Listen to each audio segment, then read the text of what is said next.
Tonight, Michael Leone joins us to draft a best ball team on FFPC.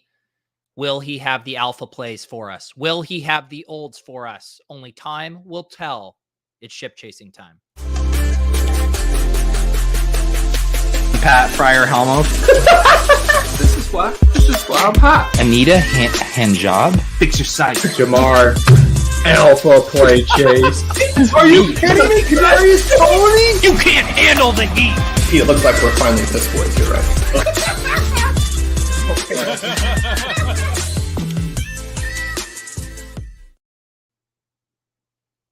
GM, everyone.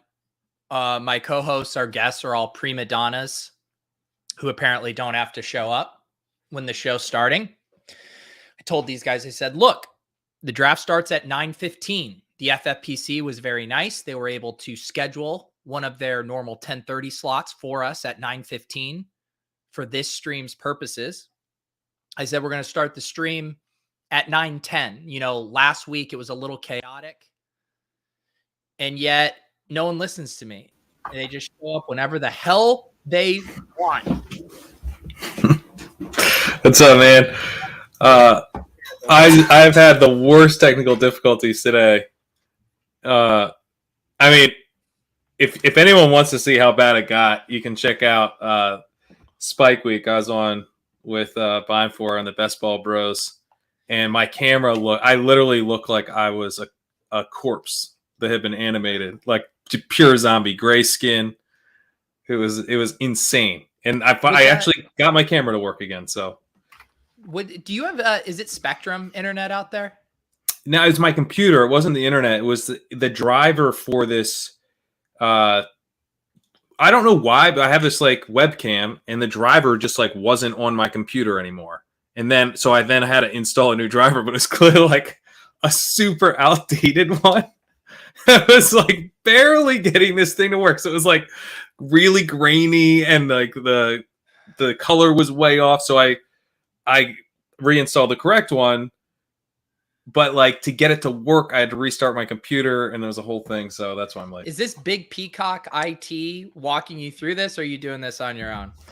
This is my personal laptop. I do have a computer from Big Peacock, but you know, these corporate computers, they don't want you to download anything, and so I really don't use it very often. So this is a Mac. I will say you should invest in a PC. It was last year in March. I was starting to have all those lag issues. I wanted to blame it on my internet. I wanted to blame it on StreamYard. It ultimately ended up being my machine. My old desktop Mac was just too slow to handle everything. And then I switched over to the PC, more memory, more power, and then the problems were gone. I think that's it. The Mac is like I've got like this, you know, the touchpad, the little swipe pad thing, you know, it's like you can do all the little. This is the thing. Nice. I mean, you guys become a ship chasing VIP member, and we can use some proceeds to buy Pat a new thing. Look at that. What is this? What is this? Grudge Kids in the Hopper. This is what I get when I pull him up here. He did say he was a game time call for tonight, so this is quite a way to no show. Yeah. We'll see here. And who knows? I haven't checked our group chat. Do we know what Leone's doing? I don't know. Look at this. Leone I read the Leone's writer. You know, he wanted green M&Ms, only players over the age of 30, and he wasn't showing up until 9:15 on the dot. Let's go. I'm on time. Usually I show up like 5 minutes early to your guys' stuff, and I'm the only one in the room. Yeah. Well, this draft we tried to show up 5 minutes early, and Pete was the only one in the room. I just started shit, the that's stream. right. We went live 5 minutes early, so I'm not on time.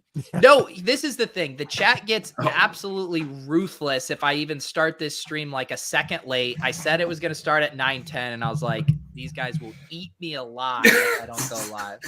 My bad. Were we live? You've cultivated a good audience when you're petrified of them. No, this is like I had this talk with Lauren, because she like will reflexively respond to messages right away, like work message. I was like, you need to have a buffer so people aren't conditioned to think they can automatically get a response from you.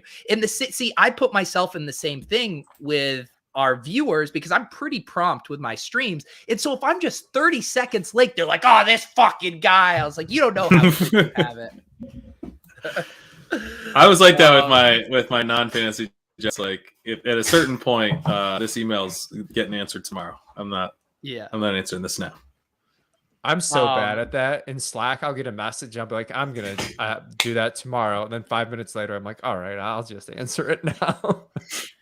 I need like I'm much worse with snooze it now, function yeah. for like Discord DMs and Twitter DMs where it's just like, if I open it but don't respond to it, then I'm never getting back to it, most likely. Yes, like I need it like prompted like a couple days later. The mood, I that just would be check great. Too much, which is entirely my own creation and problem. Well, I've been reading your new Substack, or is it a Substack or is it a different newsletter? It's a platform? Substack. Okay, Substack. Yeah. So when you don't respond to me, I just assume you're just in hyper focused work. No, I do like what I say I should do about 5% of the time. but putting it out there makes me feel like maybe I'll get that up to 8% with the oh my goodness. Gretch, how you doing, buddy? What's up? What are you doing? I'm excited. The 112. This is where we were last year. The road to the repeat starts today, right? Yeah. The Discord had started to get very suspicious with me because Dubner's been tracking all of my 101 and 102 exposure for on-stream drafts, and it is truly an unsustainable conspiracy theory laden clip. So I was kind of like very relieved to get 112 tonight. I'm so happy for you. It would have been nice for us if we could be a part of it. yeah. Why didn't you do that on your time? I can't help it. So we do have the 112. Leone, how many of these FFPC 125s have you done? I've only done one so far. I'm getting Dink to do a shitload, so I've been answering a lot of his questions as he's been drafting them. Oh, are you responsible for that? He's literally registered for like every single one for like a month. Well, he's like, oh, I think I want to max the puppy, and I'm like, dude, like, I mean, you could, but it's much better ROI on your time if you just hit this FFPC hard. So he took that to heart. What is Dink's deal? Like, he was trying to negotiate dynasty trades with him, and I basically just blew him off completely. Like, how does he have time for all this? I guess NBA he's like in his NBA's in the finals, so they don't do that much right now. He's got a bunch of traveling coming up, so he's kind of like got this window where his girlfriend works a lot. This is like he just does. This is our playoff contest time. This is like he's got all this time freed up for him, and so he's like, I'm pouring it into something, and he's pouring it into FFPC and dynasty trades. Yeah, absolutely. I want to see the team that I did draft. See how gross it is. How much you guys would hate it. I love this. Oh yeah, Leone grosses us out before we even make a pick. Actually, this team looks like one you guys might approve of. There is some early running backs, but you might approve of this one. But one of them's Saquon and one of them's McCaffrey. I had a conversation with Bimeport today on his Best Ball Bros thing, and I was talking about a gross strategy, like an intentionally gross strategy, where you in the puppy because it's all a bunch of sickos in there.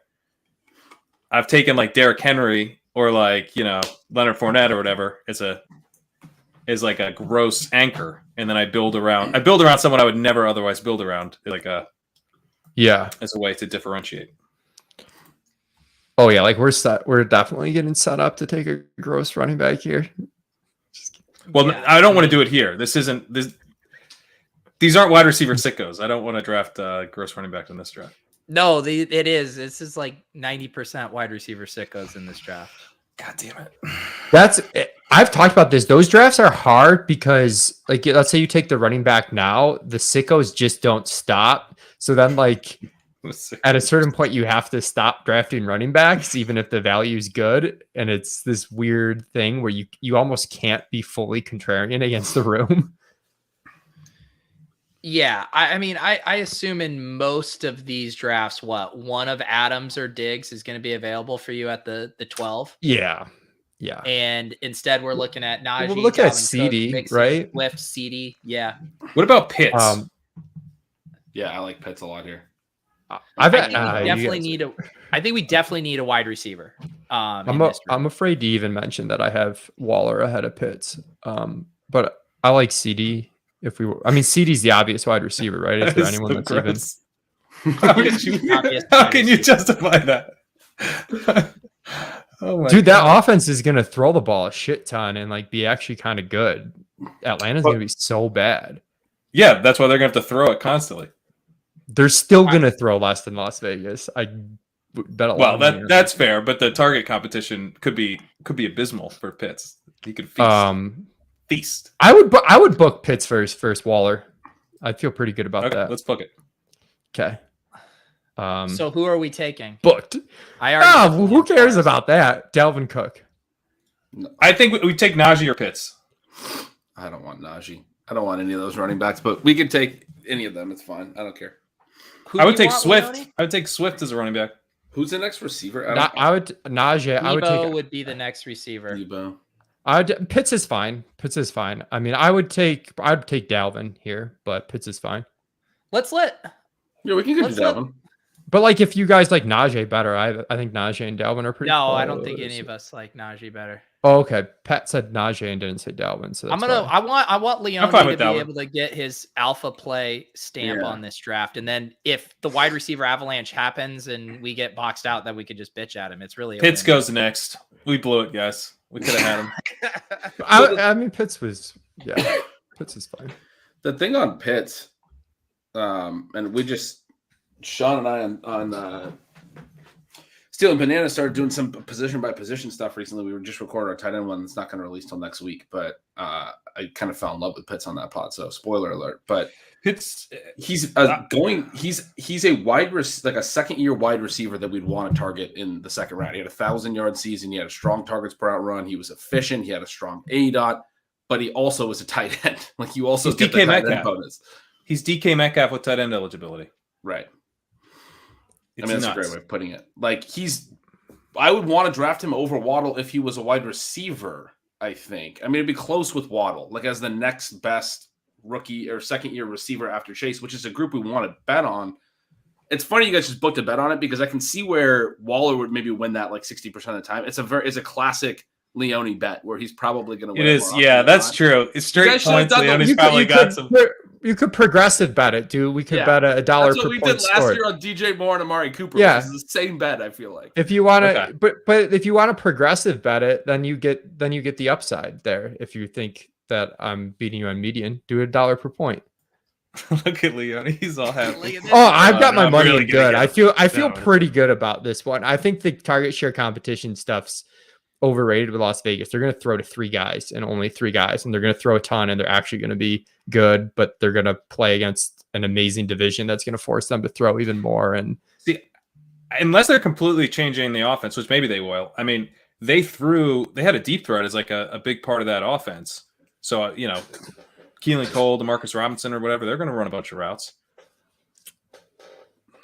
So Mike, they'll run routes. You think there's a huge inefficiency right now on underdog then, right? Because Waller's going, 15, 16 picks after I think so. And Davonte Adams could get hurt. And then Waller's like, you take him super early.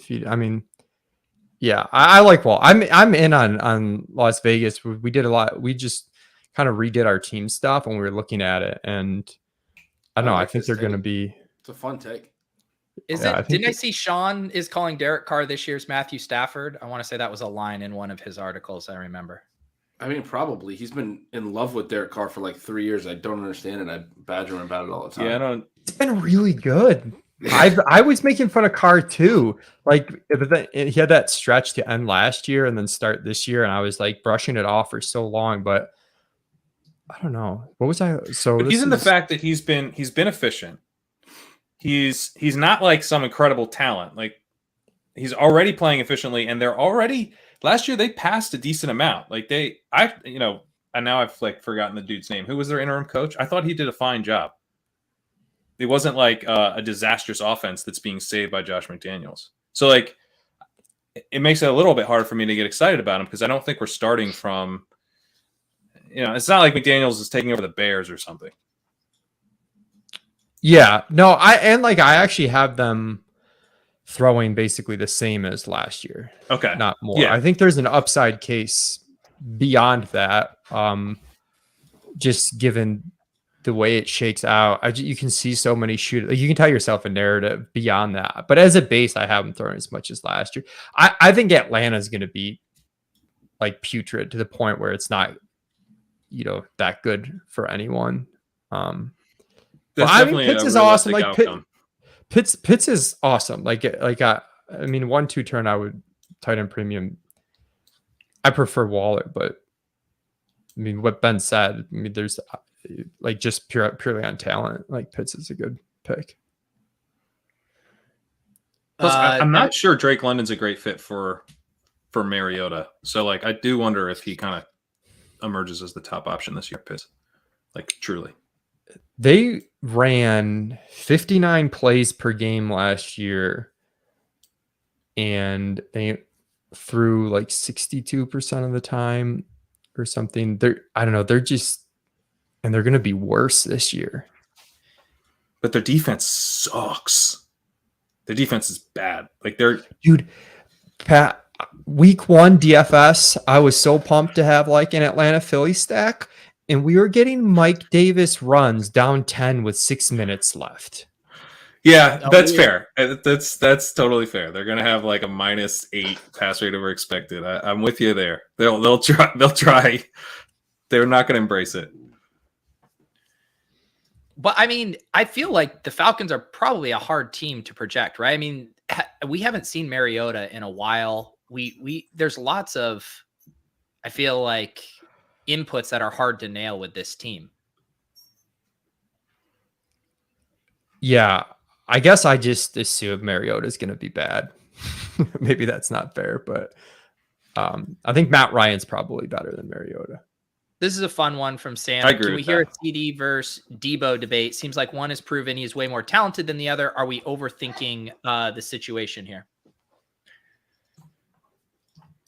I think that's indicative of it being like the second round is all of these receivers have some question marks, like including Lamb and Debo. Because, like, yeah, I agree, Debo's super good, but you can't just ignore the Trey Lance edition and the fact that he doesn't want to be used as a running back anymore. It was like basically holding out until they drafted Tyrion Davis-Price, and it seemed like that's why he then started following them on social again and all that. He's like, oh yeah, we're not gonna, like, he's gonna be a pretty strict receiver this year is the way I'm reading that, and with a different quarterback that's maybe not as well suited to that. It's still, Debo's still Debo, but I just don't think any of those guys are. I think you can pick your poison basically. Without warts is where I was going to go with that. I think they all have their warts. Yeah. I mean, I'm struggling with CD. Oh, that's funny because I really expected you guys to be like all in on CD on that pick. I think he's overpriced. I mean, if this wasn't a room where we were worried about the wide receivers, this is like a typical FFPC room, I think Pitts over CD. You know? Yeah. CD to me is I feel like we've got super optimistic inputs on CD, and I love it, and I love the ceiling, and we still have them kind of ranked behind ADP overall. Like, positionally, we have them in line, but it just kind of, there's like 5 wide receivers, and then there's a little bit, and it's the same thing with Debo. I would love to just be hammering CD at the end of the second, but that's not where it is.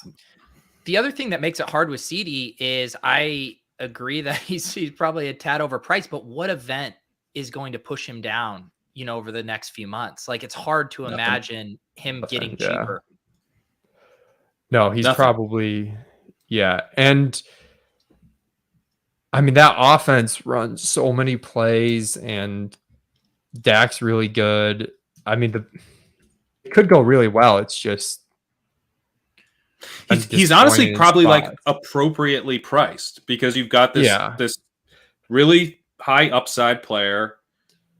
He hasn't proven it yet, but everything's in line where like they're going to let him prove it. If he is what they drafted, we'll know this year, or so that's probably worth like an early second round pick. But like, he goes right at the turn. I don't know. I think he's like just a little expensive where you have to think about it. Yeah, but he's definitely, for me, the receiver there. If you're saying like I have to take a receiver, I think it is him. Yeah. Over Debo. I've been drafting Debo a little bit more an underdog because I've been getting him late too, and his efficiency just could continue to be so good. And I know he feels like a full PPR guy, but we actually have him a decent bit better in half PPR with the potential rushing stuff and just how absurd his efficiency's been. How much of the Debo stuff for you is like uncertainty about his status with the team, and like if he was totally cool with the team, they re-signed him, they gave him a long extension, he's totally happy, does he enter the conversation with CD at that point, or you just don't have him? I almost think he might be better if he went somewhere else. So I don't think it would boost him. It wouldn't boost him for us, just because he's a guy that potentially could get way more targets somewhere else. Like they're going to be run heavy. If they're using him as running back, I don't know. Like we have him as a low 20s target share guy when he could definitely be a 25 to 28% target share guy somewhere. So who could be 25, 28%? Debo. Oh, Debo. CD too, but yeah, he's got to take a little bit of a step forward. But so we got a couple hyper fragile teams going here. We'll see what they do. Well, we'll see how they do. Yeah, they might not be hyper fragile. JT, Aaron Jones, Fournette. I think it's Sam. Is Sam in the 101 again? And then I believe Muto is Iguanas there with the Eckler mix and Chubb start. Oh man, AJ Brown lasted pretty long. Yeah, where are you at on Brown? I think Brown should be in the mix with Lamb and Debo. Surprise, but I do. I love Philly so much, dude. I'm not there with AJB, but I could see it because I really like Philly. But what do we got? Like DJ Moore coming up? Is he in the mix here? Yeah. So coming up, James Conner, Breece Hall, Pittman, Akers, Deontay Johnson, DJ Moore. He just went. Yeah, I was avoiding saying the name. I realized as soon as I said it, I was like, oh, this is like my first stream in a while. You just wanted to take a you're like hoping to get more of these running backs, Leone. This is gross. I'm so glad we took CD. I kind of like DK Metcalf. Disgusting. You like DK over Deontay Johnson? I would Deontay just gone. He went, but I would take. Oh, Deontay just. I've got Metcalf buried. I don't like Metcalf at all. I mean, Connor here is like, we probably should do it. Connor and Pittman. I'm good with that. What about Mike Williams? Or Mike Williams would be the other wide receiver. Gross. Pat and Ben have vetoed that silently, so that's fine. No, I'm fine with that. Mike Williams? Oh, okay. I like Mike Williams. I like Mike Williams fine. All right, Connor I'm and gonna do Big Williams Mike first, and then are we good with Connor as the other? How this room doesn't seem as wide receiver heavy as you guys pitched it. I don't know. Well, that felt pretty gross just now. Yeah, that's true, dude. There's just some bad pockets. The drafts are just harder. There's some bad pockets early this year. Mike Williams is going ahead of all those guys on Underdog, or at least DJ and Deontay. Yeah. You guys want? I'm cool with Connor. I do Connor or Pittman. Yeah, I think Connor or Pittman, if we think we're going to get running back values later, would be fine too. Gretsch, Pittman, or Connor? Like we can't do Hawkinson here, right? Let's do Let's break the tie in favor of FFPC being running back heavy. Definitely. I know this right? room. Yeah. No. Okay. All right. I like Schultz more than Connor. Hawkinson. All right. CD. I want to hear Ben's Metcalf take because I didn't even have him in the ballpark there. I haven't done ranks or anything yet. I just saw he was one of the next available by ADP on FFPC. So I thought it seemed reasonable. But my take on him generally is that he's kind of a grown ass man. So yeah, I mean, I think the Russ, subtraction is a problem. But if you look at his yards per out run as a function of, I like to look at targets per out run and yards per target. He was a lot lower in yards per target last year, but his targets per out run were actually took a step forward. And he already played without Russ a decent amount and already lost some of that efficiency that I think people are now kind of baking in a little bit. And I also think that he has obviously the physical profile to sort of get his regardless of the quarterback is sort of the idea. But if he's going to draw 25% targets on 25% of routes, which he was close to at a high ADOT, he could just be a volume dude. And then he's physically good enough to moss some people, basically. You know what I mean? It's not good to not have Russ, who's a super accurate deep ball thrower, and now you have subpar quarterback play. That's a big drop off. But he already was poor in yards per target last year and still had a decent year because his ability to earn targets actually rose a little bit. I mean, what if his efficiency? He did drop off. His targets dropped off pretty considerably with Geno, though. I'm just concerned with, we have Seattle running 4 more plays per game than last year and still dead last by a play per game. Right. And I just think it might be actually undervalued how important Russ was to this team because they weren't that good. So I think it's people are kind of totally with you on that. And I think they could just be them in Atlanta, I guess. I think there's going to be a couple of teams that are just really, really bad this year.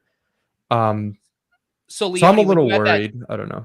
When you have that tweet about the gap between Lockett and Metcalf, then do you think Lockett is appropriately priced and then Metcalf is just wildly mispriced? Or do you think he's a value?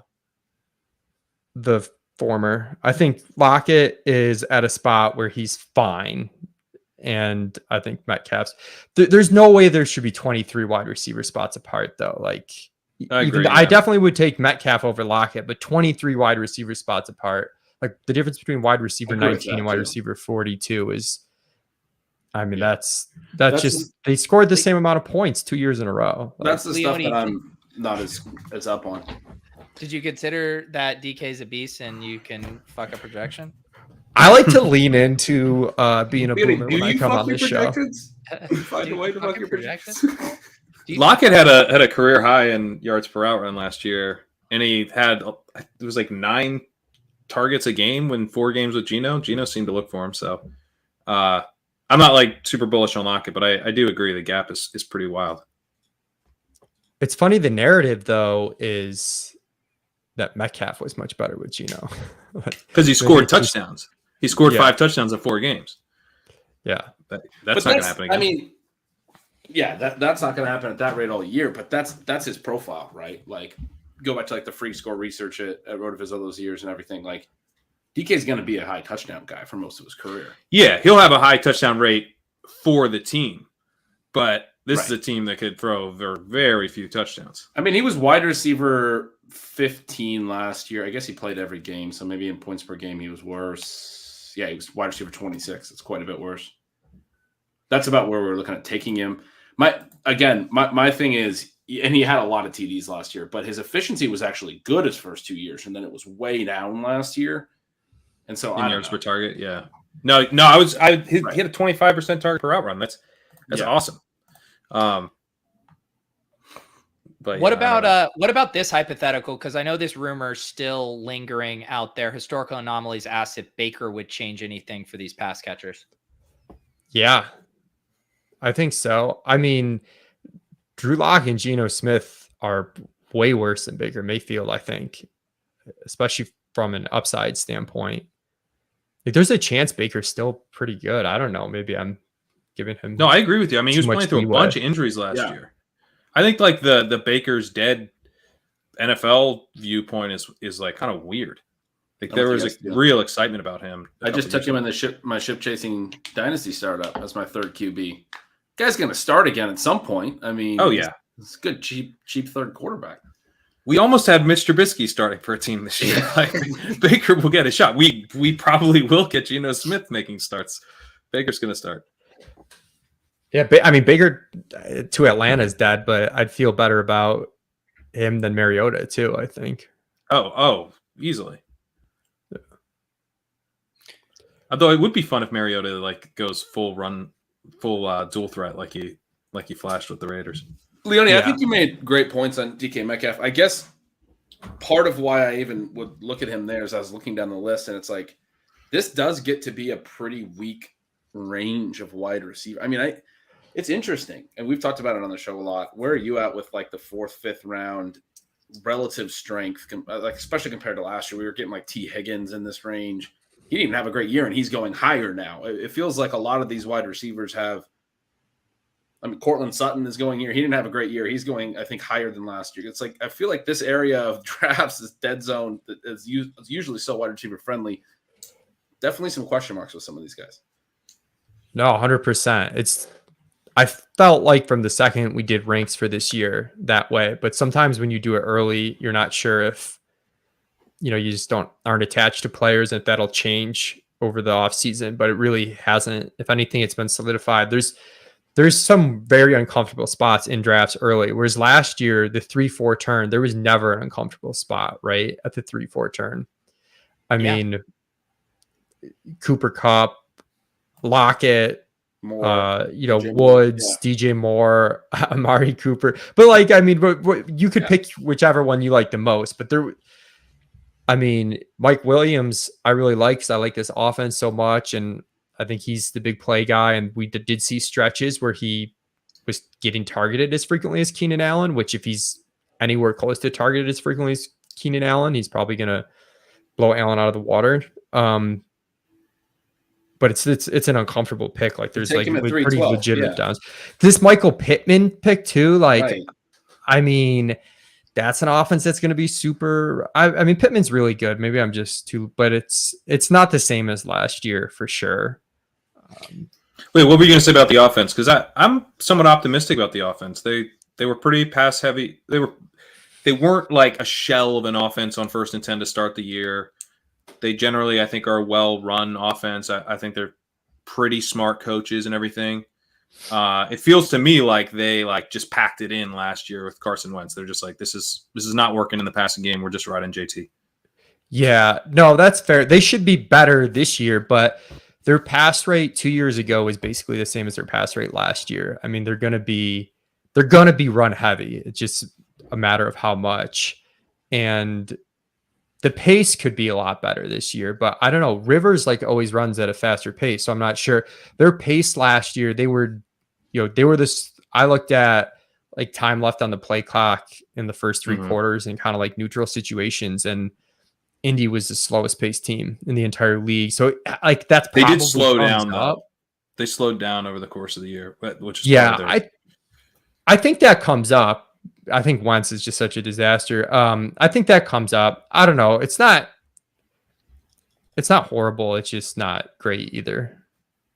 Yeah, I mean, there's a comment here from Nez. I don't think there's a lot of target competition around Pittman. I think that's one of the chief arguments in his favor from people that aren't in his camp. My thing is when I'm taking a receiver in the 4th round, I want to tell myself he can be a top 5 receiver. I don't know. I'm with Leone. I don't know in this offense if he can. I don't know in his profile if they're he was good last year, but I don't know that he was, showed that type of ability. I think he's I'd rather take him in the 5th or the 6th, where I feel like he's a stable pick that I think can beat ADP and those types of logic. But I want a guy that can blow up in this range. And it's hard for me with him in that offense. I got a take on this. We should probably make our pick before I launch into it, but kind of disappointed we didn't get Herbert here. That would have been fun. I know. I thought Herbert was going to fall to us there once he made it past the Keenan team. Plus Lamar is still on the board. Got to get that Herbert Eckler stack. Well, there goes Lamar. God damn it. I guess he has Eckler. Yeah. I mean, do it with Burrow, man. Get the Burrow mix in. The fuck with us with Herbert. Dude, people love Herbert this year, man. I can never get him on Underdog. Yeah. He's so pricey. Yeah, I don't have much either. He's pretty expensive. God, I already know fucking Leone's going to try to talk us into. So I will say, just from a quarterback standpoint, I mean, there's no way Dak makes it back to us after this run here if we do end up wanting to get some kind of stack. I was going to advocate for Kyler, but we're not getting that. Yeah. I don't know. It's hard. I don't see the Q, so it's hard for me to see like what are our options, Pete. Burrow, Yeah. So I like Gabe Montgomery- Davis a lot here. Montgomery, He's down the Zeke, list, but he won't Pittman, come back. Jacobs, Cooks, Juju, Eli Mitchell, Bateman. Oh, that's who Pat's doesn't want me Yeah, to tout. I'm petrified. You're What if we took Gabriel Davis and Juju? Yeah. let's do No, it. I do have Juju as like the top guy left. Yeah. Okay. I like Gabriel Davis though. I mean, like that's- that too. All right. All right, Grab we'll give him Gabriel Juju. Davis. Great. You didn't want Juju, great? I mean, Juju has been so bad. And I get it. I get it. I also like- he's I mean, playing like, I Patrick like Mahomes. Hurts. What if he's not bad? He could be good, but I like Hurts a lot too. It is tough for our but stack to go with both of these guys whose QBs are already gone. All four of our receivers would be unstacked. Do we have like how important is it to stack here? Like, can we take Hurts or no? I feel like it's pretty early for Dak. I mean, I think stacking is ultimately going to be very important in this. I mean, it's a 60%. let's take final this Juju year. because you can do so much with Denver or KC even without the quarterbacks. Yeah, I mean, I'm not worried about that. I think we'll probably end up on a late round QB build. I hate Yeah. that. That's one thing with the discussion we had. I'm definitely taking quarterbacks earlier more aggressively than I ever have. I am before. too. Yeah. But I'm not like once it gets past Lance, I don't care anymore. It's just I want and I really like getting like even two of them, even two of the top guys. Yeah. All right. Well, kind of Dude, Juju, baby. God. I love that Kinda- Bateman's the next pick. It's so gross, the Juju pick. Oh man. Dude, Juju wide receiver 28. Come on. Unless he's just absolutely dead, which is possible. There's just I was going to make the case he's that dead. I do think there's some upside in this range, and Juju's one of the guys, right? There's offenses in this range that could be just like incredibly explosive this year. Obviously, the Chiefs, the Bills, but also I think the Broncos. And these Broncos guys, Judy and Sutton, like they're hard to project because you have Tim Patrick there. You've got Hamler's going to get routes. Alberto, like how does the rock get distributed? There's too many guys, too many mouths to feed. But like, I don't know. What if they just cut out one of these dudes? What if they're just like, what if this offense, they don't want it to be like ultra distributed and they are designing it to kind of feature, more guys, like they're going to have kind of like this Green Bay offense. The Green Bay offense wasn't like hyper spread. So I don't know if we're gonna be able to like exactly get it right, but like it does feel to me like one of Judy or Sutton could just absolutely smash their ADP, right? Like I've been 4 or 5 taking them turn. both. Yeah, I've been taking them both pretty aggressively. I'm with you. I like them a lot. I mean, I've been targeting a lot of this given the lack of upside on some of the guys that we, mentioned and the tiered, I guess the running back dead zone not being as flush with wide receivers as in the past. I don't know, getting these guys that were good at one point in time, at least with Juju. I know it's not recently. With Sutton, it's not recently either. But at times have flashed. He was pretty great in that game he tore his ACL 2 years ago. He was pretty great. And he won us some money one week in DFS early in the season when Judy was out. But I mean, these quarterback upgrades are,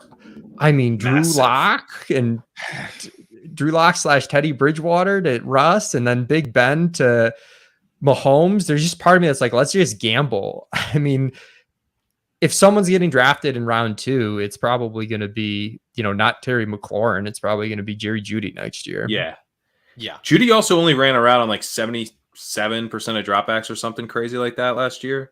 Like he has a lot of upside just in terms of like being on the field more. If he impresses the coaches in training camp, like he runs 90% of the routes, like that alone, like 90% of the routes plus Russ, like average efficiency for his depth of target, like he will smash. We spent all our last FFPC draft just salivating over the Broncos, and I'm pretty sure the draft before that as well. now we're back to getting hyped on the Broncos again. I really like the Broncos. Yeah, this was the debate last time. We were debating, what were we debating? Like Patrick versus Hamler, I think was the conversation we were having. Yeah. Much to my my own detriment, I just constantly ignore Tim Patrick.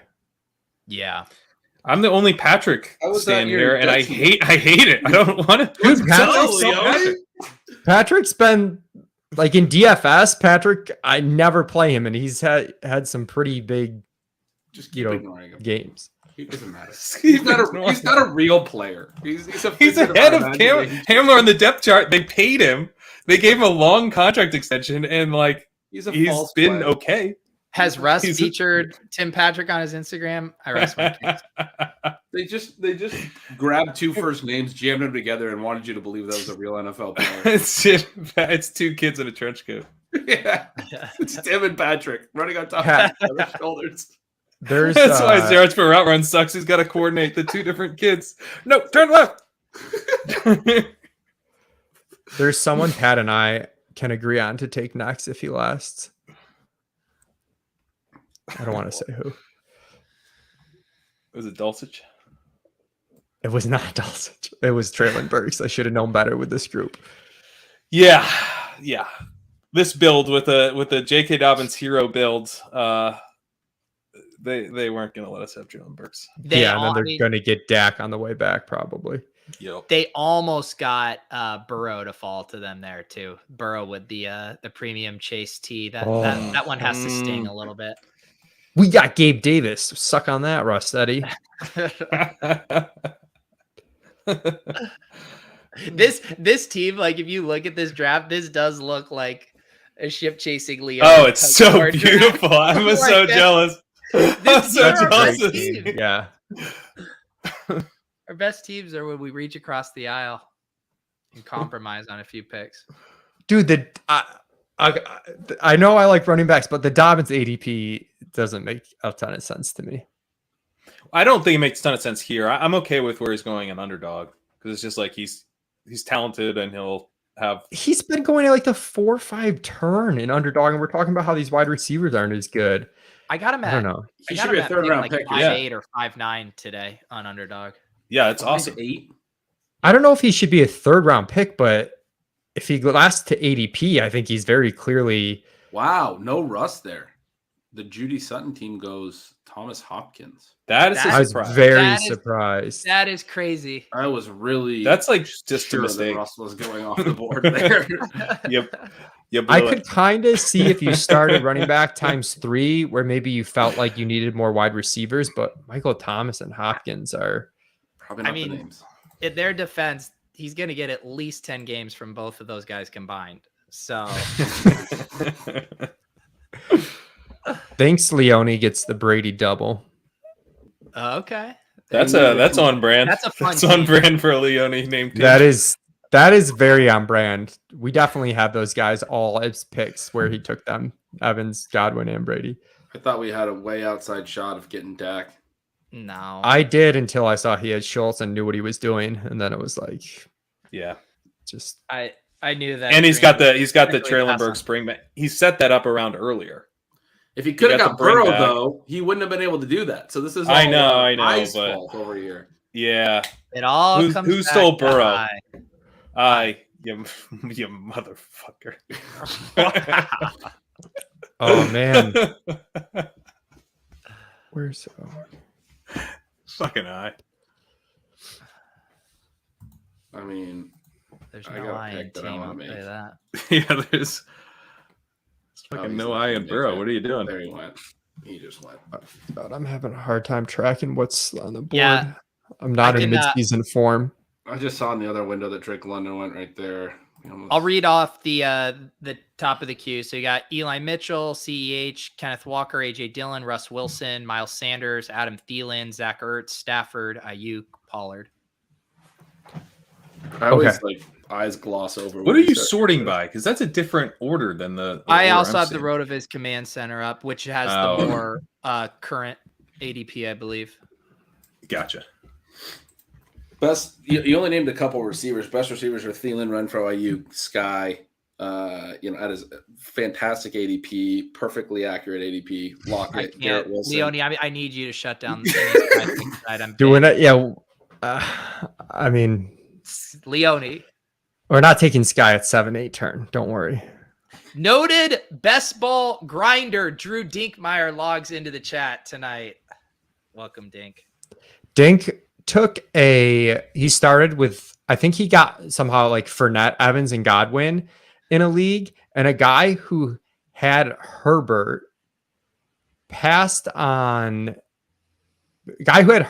took naked Brady right before Dink. Oh my God. And Kyler was on the board. Wow. So it was just, I almost think he did it intentionally just to be like, you don't get your stack. Fuck you, I man. think it worked out for Dink. He took Kyler, which, whatever. Wait, you don't what was necessarily need the quarterback to still have the stack work out. What was Dink saying? I'm not understanding. He was tilting that this guy got to complete his Tampa Bay stack given that other draft that he did and was unable to complete his own. God. Adam Thielen, Garrett Wilson, Drake London. Do we just pass the buck on the Yes. take? Ah, I know we all had eyes for the San Francisco. I know the backdoor San Francisco. Pete, I hate to tell you, but there's an obvious move when it gets to us.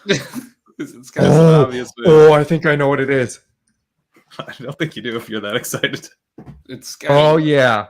Oh yeah, baby. I know what I mean. Are you talking Denver? No. KC Week 17 correlation. Is that what you're going to try? Yeah, to I sure am, buddy. I sure am. I mean, that's the move. We already put down a bet on it. You want to go Russ Sky? Yeah. Okay, I thought you were going to say Zach Ertz because he's the next highest tight end in ADP.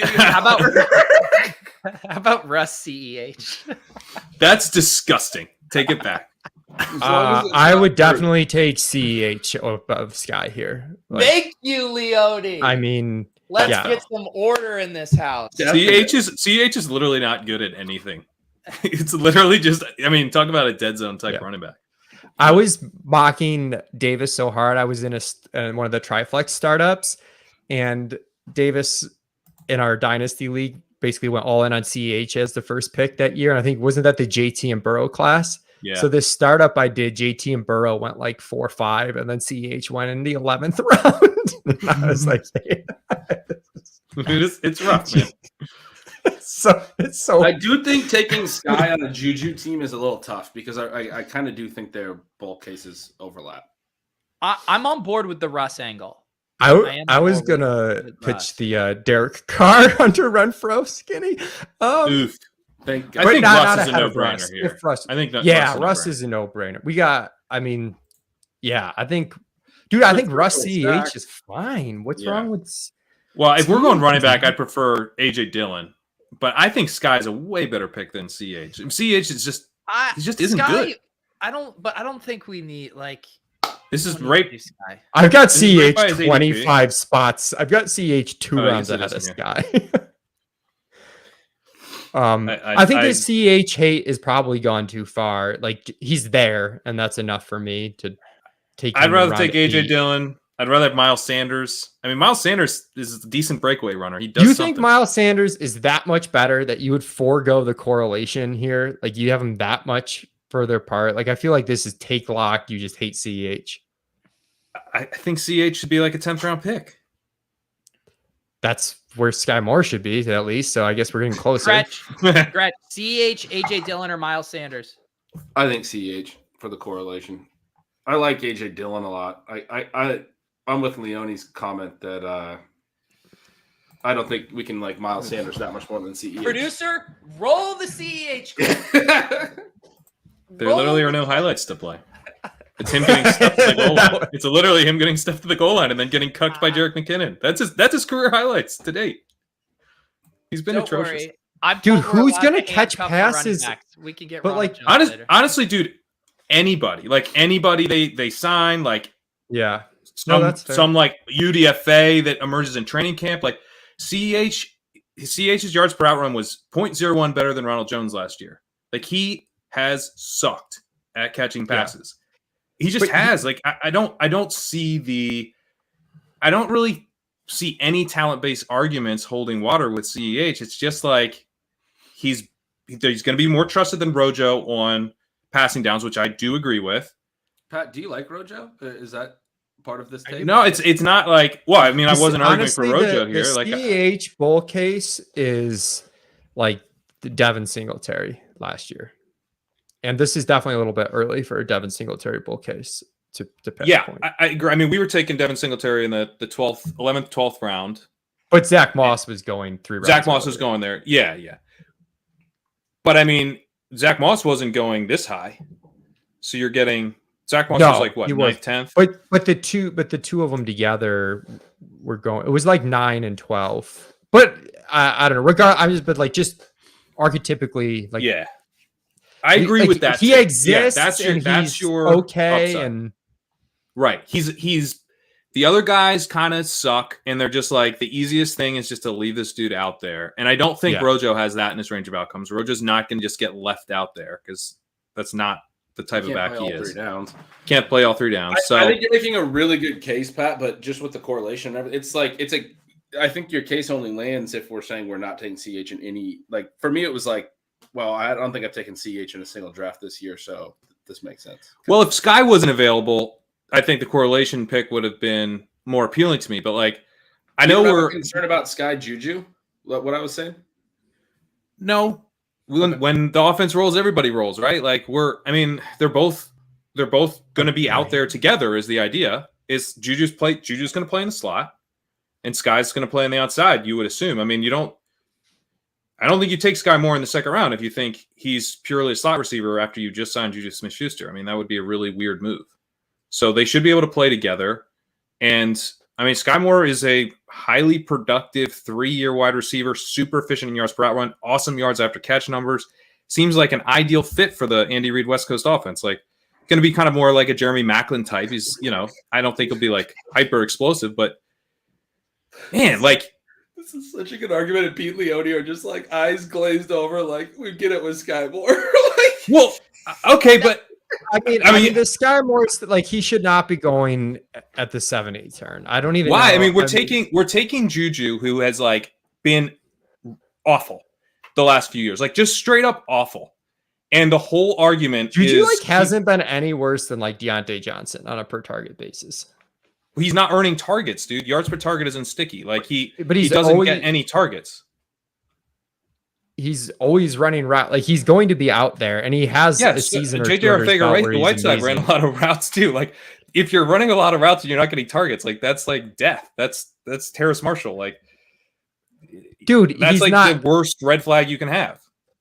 He's getting targets. I mean, he's not getting as many as Deontay Johnson, but you're acting like this dude is not getting any targets. I mean, he had like a 17 target. He scored as many fantasy points as Deontay Johnson 2 years ago. Like Pete, as the guy on the 1s and 2s, I got to ask you: was rolling the clip again and getting our exposure for Sky Moore even higher, better or worse than the outcome of not taking Sky Moore? No, I do. We can't just play that fucking clip every show. There was no way I was going to let us draft Sky Moore. Also, like on the CEH Rojo thing, I mean, what do we always talk about too? Like targeting the ambiguous backfields. Like last year, it was the Connor Edmonds thing when they're both appropriately priced. We're getting attached to one of the best offenses in football. I do not think 100 out of 100 times Rojo is the better pick than CH, even cost adjusted. Like you want to be getting exposure to CH in this range. And one thing that JJ Zachariason did a lot of research on, which like I'm not always on like this systemic stuff, but I do think we should pay attention to it. And it's basically when you get these ambiguous backfields in this exact range of the draft, and there's 2 backs going in like rounds 8 through 12, basically he looked at the back that goes first has really, really strong hit rates systemically. That's good. I like that data point. But I agree with the Devin Singletary upside case for CEH. I don't think that he is, that he's dead for any upside. Obviously, he's in a great offense. I also don't think he should be going behind Rojo. I think it's totally fine to take CH ahead of Rojo because you have that he consolidates the backfield upside case, which is like the best upside case. I mean, if you consolidate the KC backfield, you're going to fucking crush.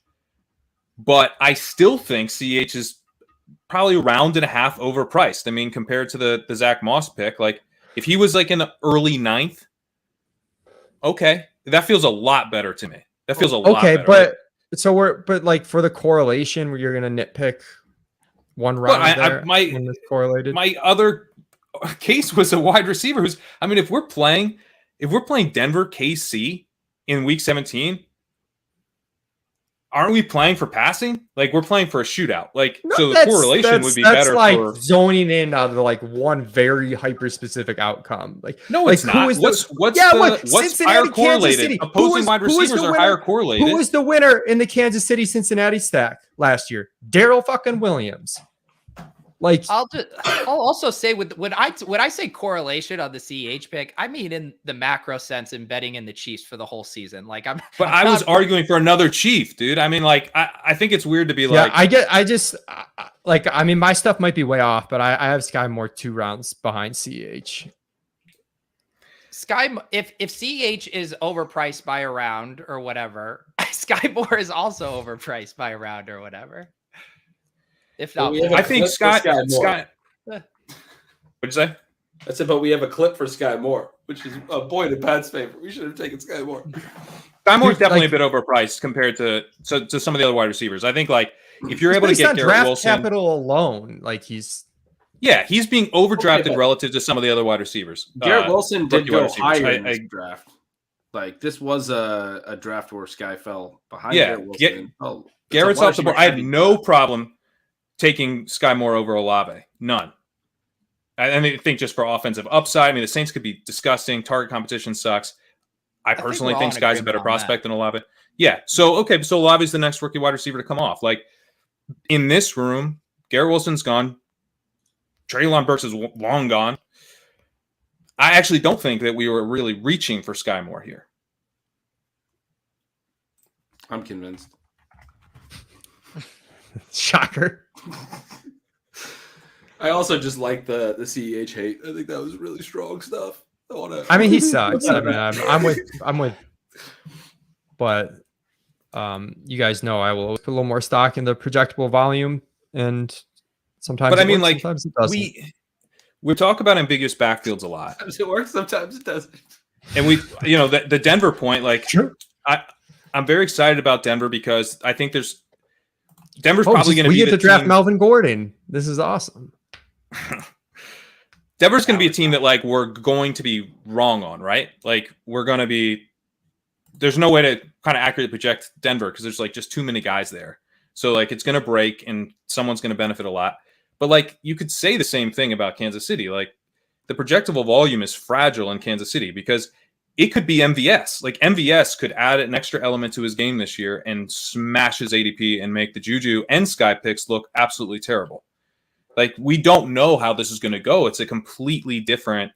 The only wide receiver that's ever caught a pass is Mecole Hardman, and he sucks. I mean, I think it's safe to say that Sky was the alpha play, CH was the beta play. Pat had the alpha play line on. He had that lined up. We went beta for some reason. I'm not sure why. All right, we also need to come up with a plan at tight end because the boys are getting squeezed hard. I was really hoping Albert O was going to come back. Oh, that was a pipe dream. The chat is dunking on us for not taking him at the last turn instead of CEH. They're not real happy that we didn't take Alberto with Russ. I really want to take a specific wide receiver here. Toss it out. I mean, all the top players on the top of ADP are all running backs and quarterbacks. Gesicki is the best available tight end, followed by I like Irv Gesicki.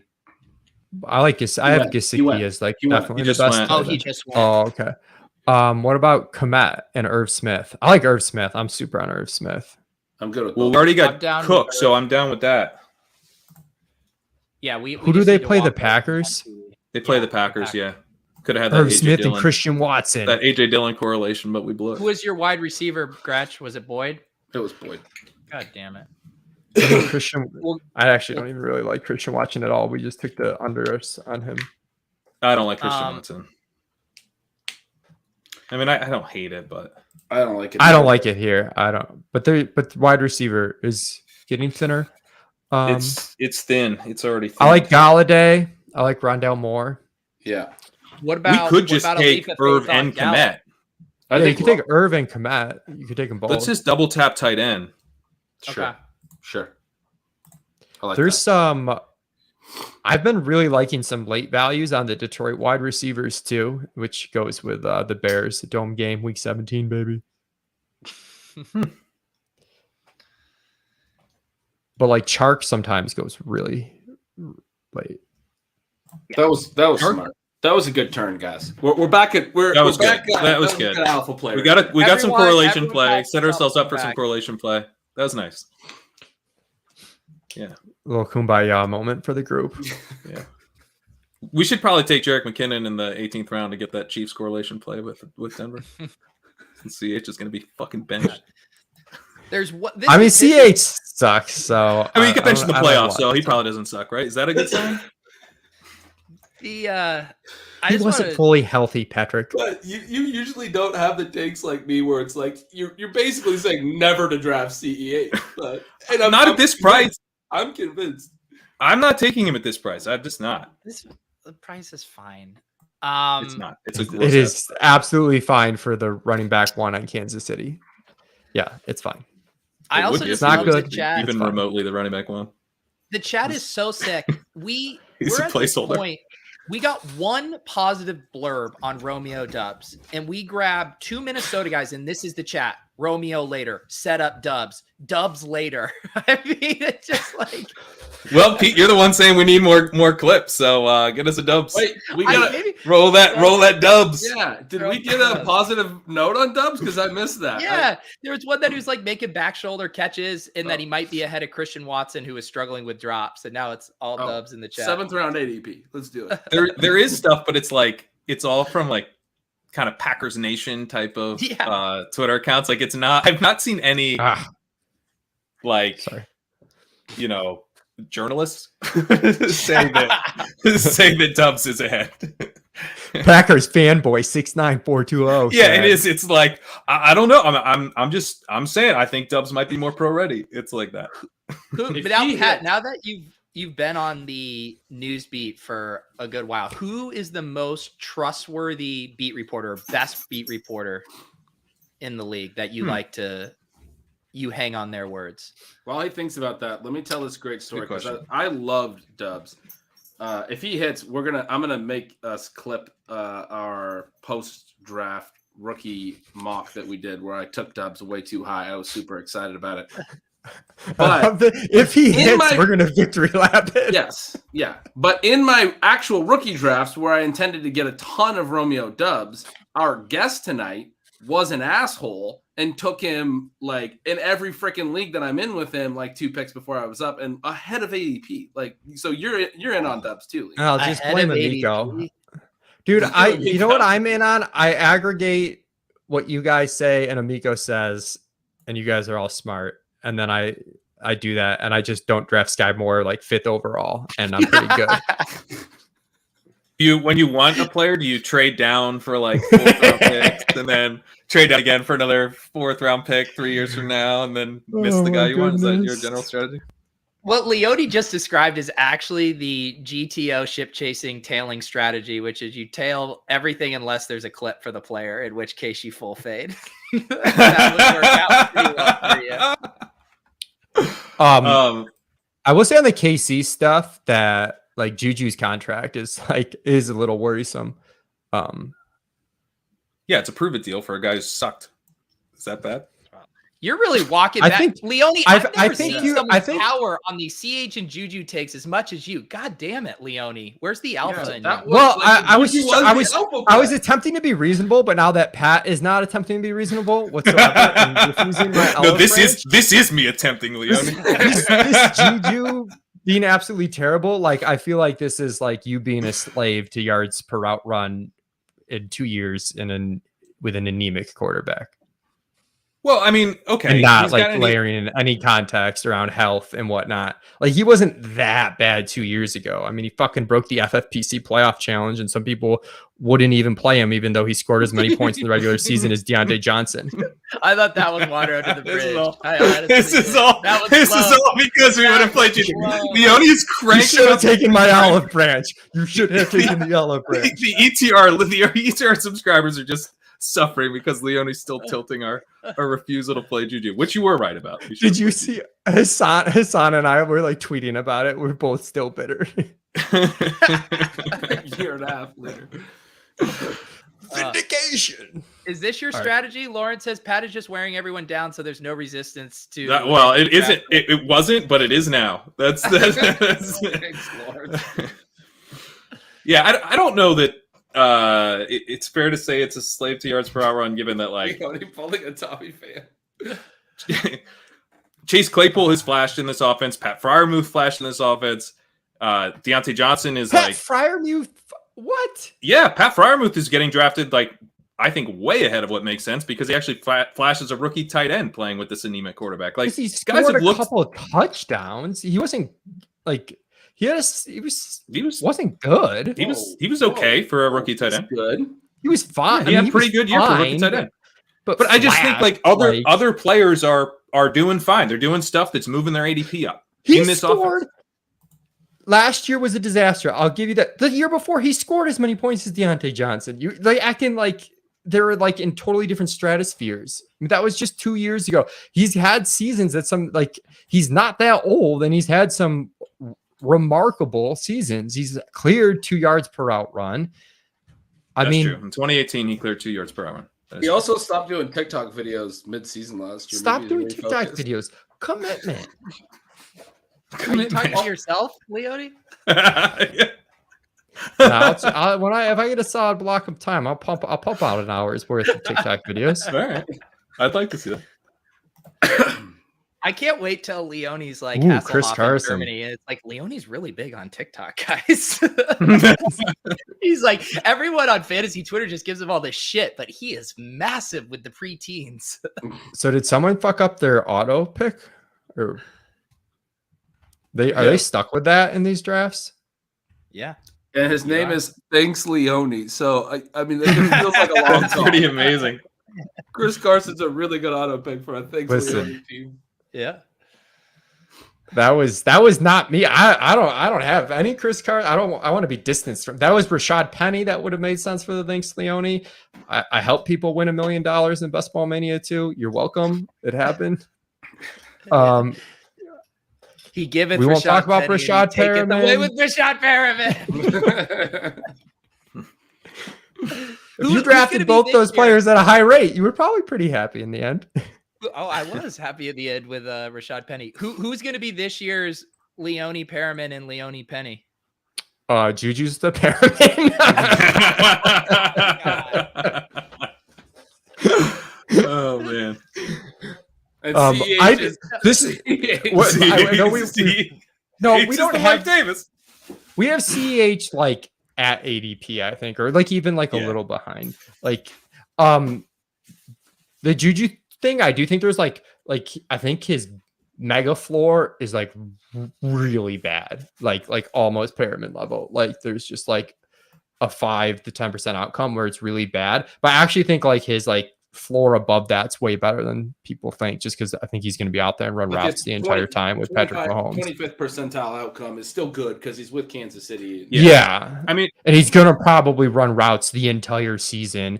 And even if he's not a good target per route run guy, he's not as bad as some people would lead you to believe. Well, so like I was looking at his target per route run. Yeah, some people, not too many. His target per route run since the glorious days of 2018 was 18.5%, and his ADOT in those years were 9.8, 6.6, and 6.3. The ADOT definitely came down due to Ben, but like it is kind of tight endish to see a guy at that target per route run for that ADOT. But like kind of to your point, like if he's like an extra route, pass catching tight end in this offense, like he'd still have like a non-zero floor. But I do think like there's like a that's I not just the think it lowest. comes down to health, right? Like it is he healthy or not? It's But, basically it. 3 years ago he was also pretty bad. He wasn't. His yards per out one sucked 2 years ago, 1.39. So, and it's just been so long since we've seen him be. Yeah, no, that's fair. Yeah. All right, what do we got? Oh, who's going to be the penny? So I gave you the Perriman. Yeah, I guess they have to be like after round 15 picks that you guys are like 20 picks ahead of ADP on, who are at the top of any ETR subs queue who uses your ranks. That's the qualifications. Okay. I mean, we do have people drafting Julio at the end of drafts at a decent clip. There we go. I am drafting the shit out of Julio Jones. I'm trying to think I don't know if we have a back this year that's like as far ahead of ADP as Penny was. All right. We're on the clock, guys. I guess Gainwell would probably be like that one. Love that. All right. Edmonds, Deshaun Watson, Damian Pierce, Kirk Cousins. Do we want to expand on this? Cool. I think it makes sense. You could also do Fields if we like Fields more. I like Fields more. I like Fields more. Also, I think isn't the FFPC reward the pass yardage like a little bit more to the point where it becomes meaningful? Yes, they do. It's every 20 yards. Tunyon is also still on the board. If we wanted that Green Bay bring back. But who do you guys want? 18 seconds here. Cousins or Fields? I kind of lean Cousins, but I don't really care much one way or the other. Fields is more fun if you guys would rather go Fields. We already got Pat. that. I'm fine either way. We made a bigger bet on the Vikings offense. All right. I'm gonna grab Cousins. It's not as fun. That's the triple condom play. We're just not making any alpha plays. This is a depressing draft. When Ben's right, he's right. Leone, when you review this draft, can you snap and go beta play? we need a wide receiver, don't we? I mean, aren't we? Yeah. I mean, all the fun pick. There's Dotson, Hardman, Parker, the aforementioned Tim Patrick, DJ Chark. Is Jacoby Myers there? Yeah, he is. Are you in on Jacoby? I'm in on Jacoby. I like Jacoby. There's Lazard. Lazard gives us a bring back. Lazard gives us a bring. Tunyon seems ninth round. He's gone. Tunyon seems fine too, right? I mean, isn't Tunyon fine? I mean, we could fill the Hardman would make sense with our Chiefs play. Also, do you guys like Myers over Hunter Henry? I like Hardman, Dotson, and Jacoby Myers. I like Hardman and Dotson the most. I like All right. Jacoby the most. I think Hardman's fine if we want to go more. Hardman. We can do Hardman. I don't know if I got it in time. No, Jacoby. Whatever. That's fine. You can get it. Consensus. Dude, Jacoby, like New England's pass rate, I think could come up a decent bit. Even if you strip out the insane Bills game, they're already like that cost them 3 points. If you just look at their pass rate last year, the Bills game alone was like 3 points if you strip it out. And then I just think they're probably going to throw more naturally because they ran super pure on record. It's Mac Jones's second year. And I think Jacoby could be a PPR monster. Love it. I like that case. That's a really interesting point about the Bills game. Dude, I'd strip that out of like the Bills. They threw 3 passes. That was the fewest passes in an NFL game ever, right? On like 40 something. It was like, I mean, it was absurd. It made the Bills look like the biggest run funnel in the league for the rest of the season. So I had to like strip it out of all that stuff, you know? Oh yeah. Yeah. Nick says Jacoby is the most alpha pick since Gabe Davis. They ran 46 times on 49 plays that game. Wow. That's pretty nuts. I feel like Juju's an alpha play. Screw you guys. What? I know we didn't take him. He's another guy. I will say he was until you started saying that he sucked. Like you made it into a beta play in about the 10th round. It is an alpha play. It is an alpha play to take Juju and not Sky and not MVS and not Hardman. To go solo Juju is kind of an alpha play. As much as I hate it, like that is an alpha play. That is like, oh no, this isn't ambiguous. It's fucking Juju. Let's make a rule. We're not going to talk about Juju the rest of the time because we spent about 6 rounds on him so far. And Pete, what were you going to say? I know. I wanted to have I wanted to get your guys' takes on Tunyon because he's one of those guys that I just like glaze over Tim Patrick style. When I see him there, I never feel like selecting him. Where are you guys at on him? I'm pretty neutral. He's definitely a better play on underdog. Like he's one of the guys that has a huge disparity, I think, in like half PPR and full PPR scoring. And this is tight end premium, so it kind of hurts him because I don't expect him to catch a ton, but he should. I mean, he could be pretty efficient. I don't know. The market still has Green Bay being very good. I'm skeptical of it. I know part of it's that their defense should be really good, but if they are good, you know, Rodgers has got to throw to someone. I mean, there's nobody there. Yeah. Oh, Sammy Watkins was Brashad Perriman, but we knocked him down a little bit. Oh, you finally he might get cut. Like he literally would have been Brashad Perriman. They gotta add. Yeah, he's. I think that he might get cut. Thing gets a little overplayed. Like he might get cut, but people are like interpret that as like he's going to get cut. Right. But there's no one there, especially if you don't think Christian Watson is like. Right, like Rodgers hates rookies, and he's not someone that was a prospect you'd expect to come in and play right away. Is that accurate to say? He's raw. Prospect gurus. Everyone says he's raw. I don't think that means he won't play right away though. Like he wins deep and he's good with the ball in his hands. So like I think he's going to be MVS. Like I don't think he'll have any. I mean, he might have trouble, but I don't think it's like rosy to say he can fill in for MVS this year. And Dubs as Davonte Adams. Good. Glad that we figured that out. 1-for-1 replacement. But yeah, to answer your question, I think Tunyon's like fine at ADP. He's someone that I've been mixing in when it's correlated with Minnesota stuff because I have been drafting Dalvin like at a kind of decent clip because I don't think he should be going at the 1-2 turn. So my answer to that would be that he's like not fine. That thought he was fine last year because everyone was regressing the TDs, and I thought there was room for his targets run some of these things to project forward a little bit, but they were actually worse on his 200 route sample before he got hurt. He's not really ever earned any volume. He just had that one really high TD season, which is what you're playing. But I don't know. That's not what I want to chase. He also doesn't run a ton of routes. His route share he was TE20. I mean, TE21's a pretty low bar though. Like, sure. Yeah. That's true. That's he can beat that. I'm just saying, is that a pick that's going to win you? I mean, I don't know. It's more how many late tight end picks are? I mean, there's just not that many late tight end picks that are. I think I like Evan Ingram more though. Jacoby Myers. I like Evan Ingram. Jacoby, that's what I'm saying. Don't take a tight end. Take a pick that can make. Jacoby Myers can make a difference for our roster. I think.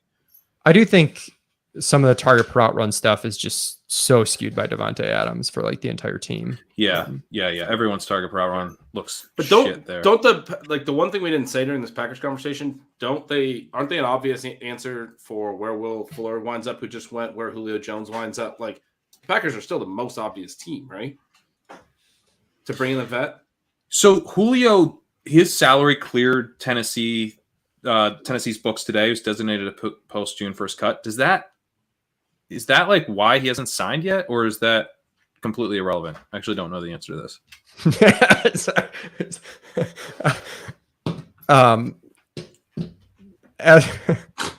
My email popped up and it said that Ben liked monotasking. So Ben liked monotasking while he was on this stream, and I saw it in my email while I'm on this stream. Look, I'm trying to support fellow Substack creators here. It was just kind of right. Love the concept of monotasking. That's great. It's great in theory. That's great. We'll see if I can find the time to sit and actually read that. That's great. Thanks, Ben. Tell us how you really feel. No, I'm definitely going to. I skimmed it during our draft. Okay. I just skimmed it. Just to trigger Pat a little bit. Should Jahan Dotson be going 4 4.5 rounds later than Sky Moore? Well, I mean, I I was interested in taking him at the 1201. Yeah. So what? So three rounds. I would have taken Sky at the 901. So the 3 rounds. Or was I arguing at the 801? Whatever I was arguing for was right. 3 rounds. 3 rounds. I'll take it.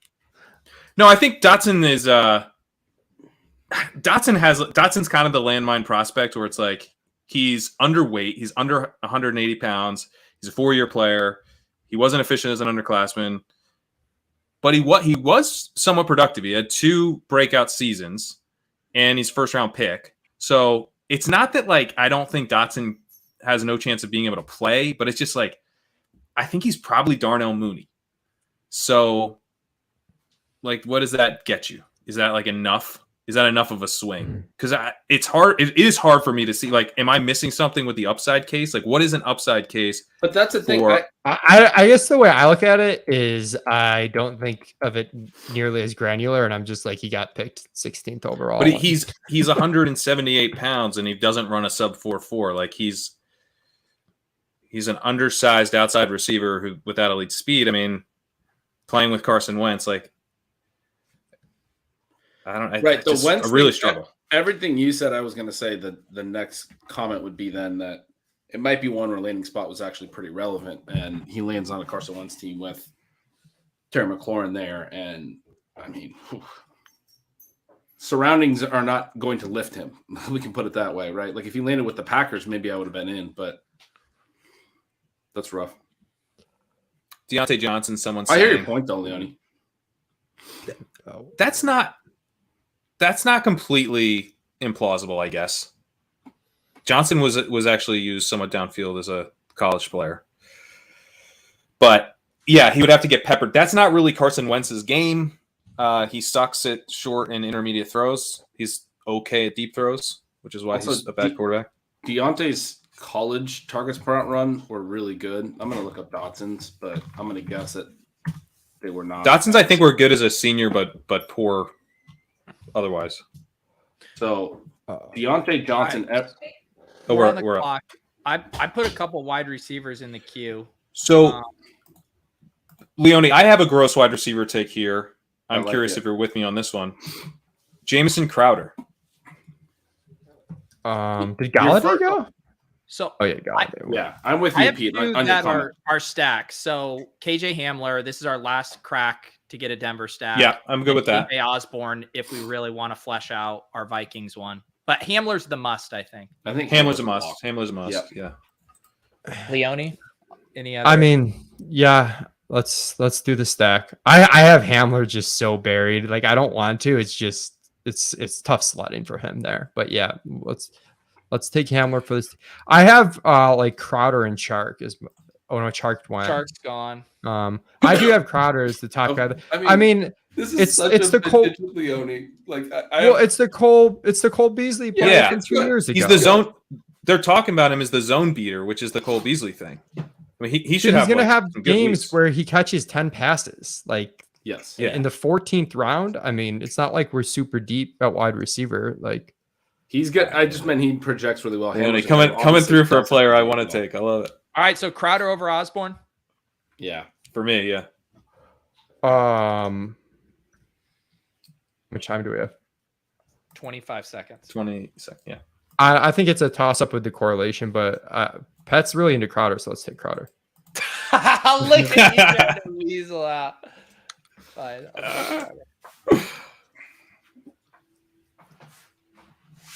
You got to get Always Pat weasel. one back after we bullied him on CEH. Bullied me twice. Yeah, Juju and CEH.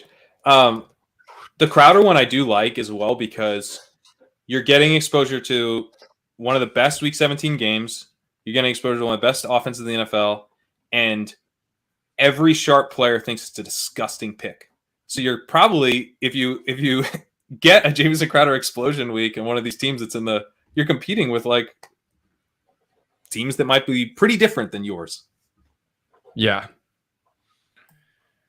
So Leone, what we didn't talk about this a lot last week. I think it was kind of controversial. We took a third QB.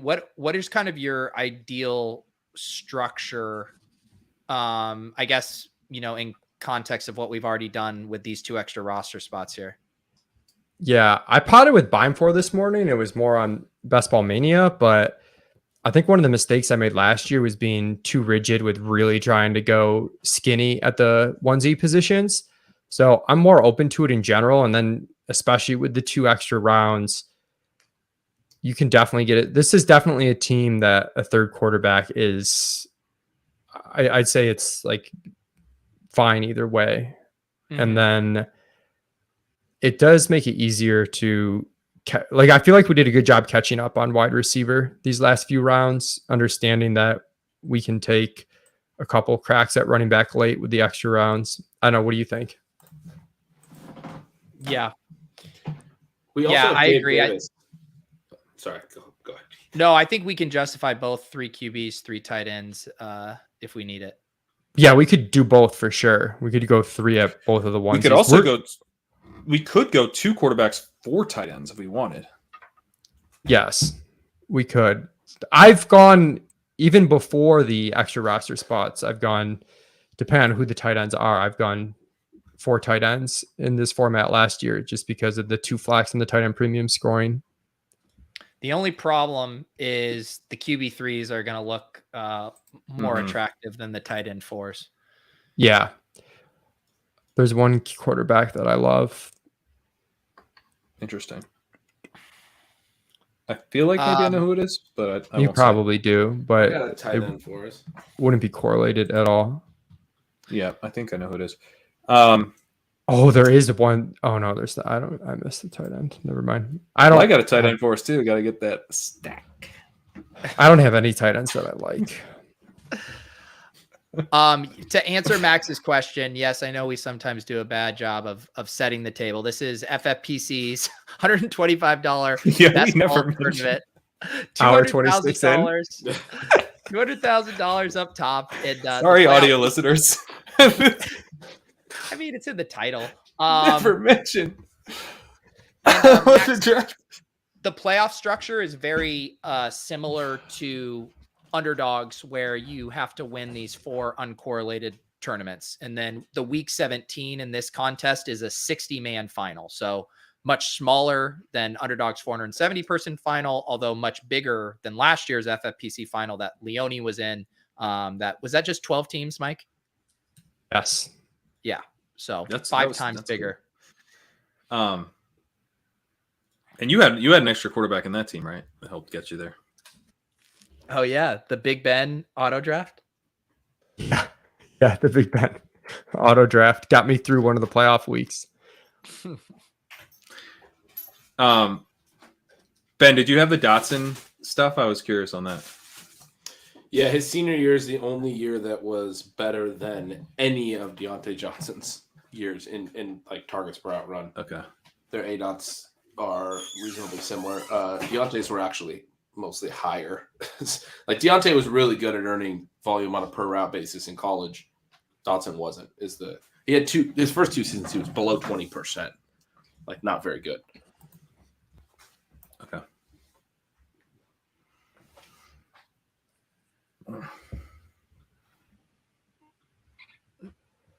Let's see here.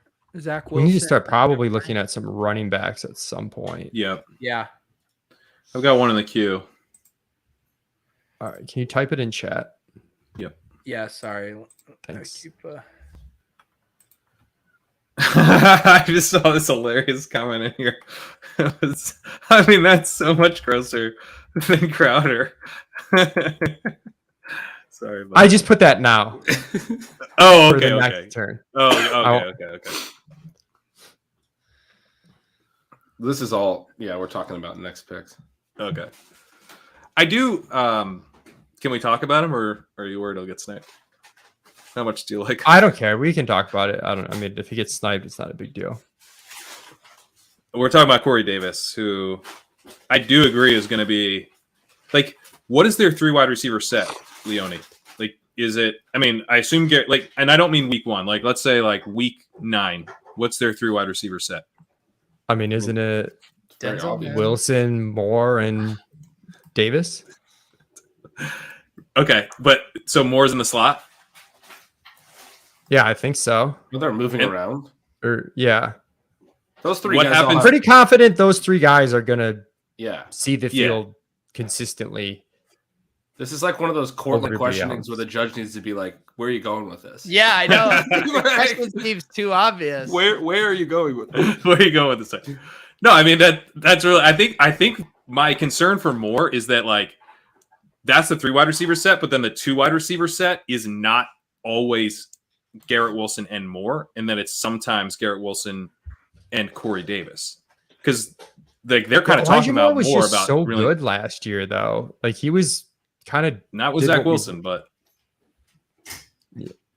yeah.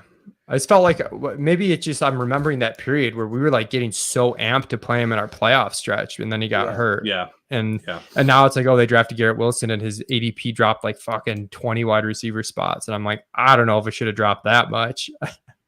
It's a fair question. They invested a lot in tight end. They'll probably do some 2 tight end stuff with sort of the Yep. San Francisco structure. They'll have 2 wide receiver sets at a decent clip. So they brought in 3 new tight ends this year: Uzama, Conklin, and they drafted Ruckert. Ruckert, who's like kind of a pro-ready type of inline Yeah. guy. Right. Yeah. So there'll be some 2 tight end sets. I mean, I think it's a fair concern, but I think they probably just rotate it. But you're probably right that Corey Davis mixes into that mix. He has a nice contract. He's the veteran in the room. Like, Right.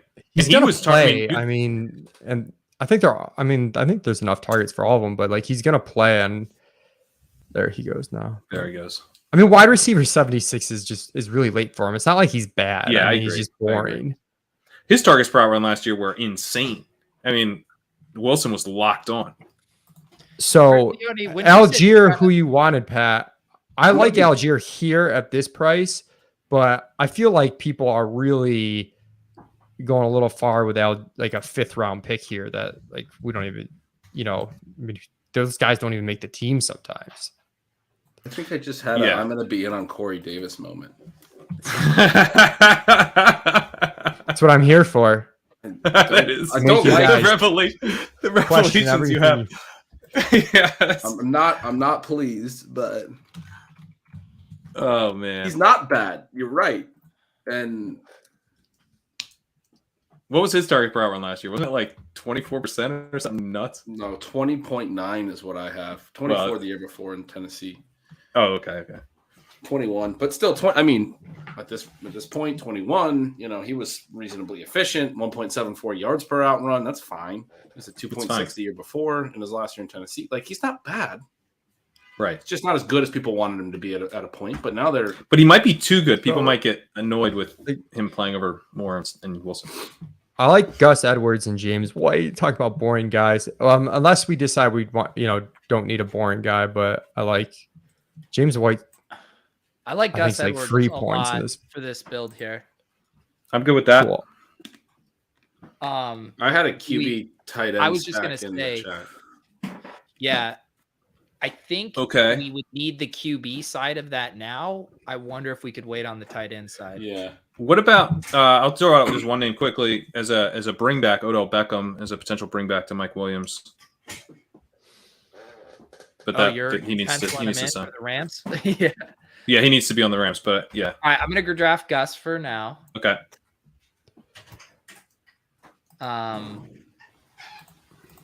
Do we want to do 3 QBs? Oh, Leone had another QB he liked too. We can wait on QB. We can wait on QB. I think we should wait on QB. Okay. I also like Sony Michelle if we want another running back. Try to. I talk you guys prefer into it. James White a decent bit to Sony Michelle, but Yeah, I kind of like Is it- James White too. I want If to. we have I a want to get more fans. Kobe, you want to grab James White? Yeah, we're already saying they're going to throw more. I like it. What does James All right. White even do for this team? he's got sneaky upside on the full PPR stuff where I mean he could just catch so many dump offs. Yeah. We can be Yeah. done at running back now, right? Too. I mean, unless someone's Some of super my excited. zero RB like main event teams, I was streaming Brandon Bolden last year. Like that role exists. It's a role in this offense.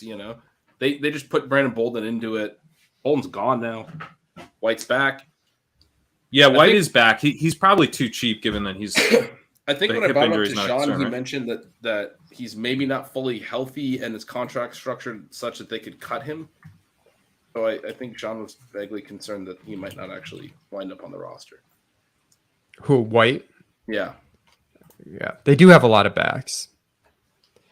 Well, if no, that's fine if he gets cut, right? He's coming off injury. I mean, it's probably not good. No, just because that gives us the correlation when he lands in KC. Pat's on his galaxy break correlations Yes. tonight.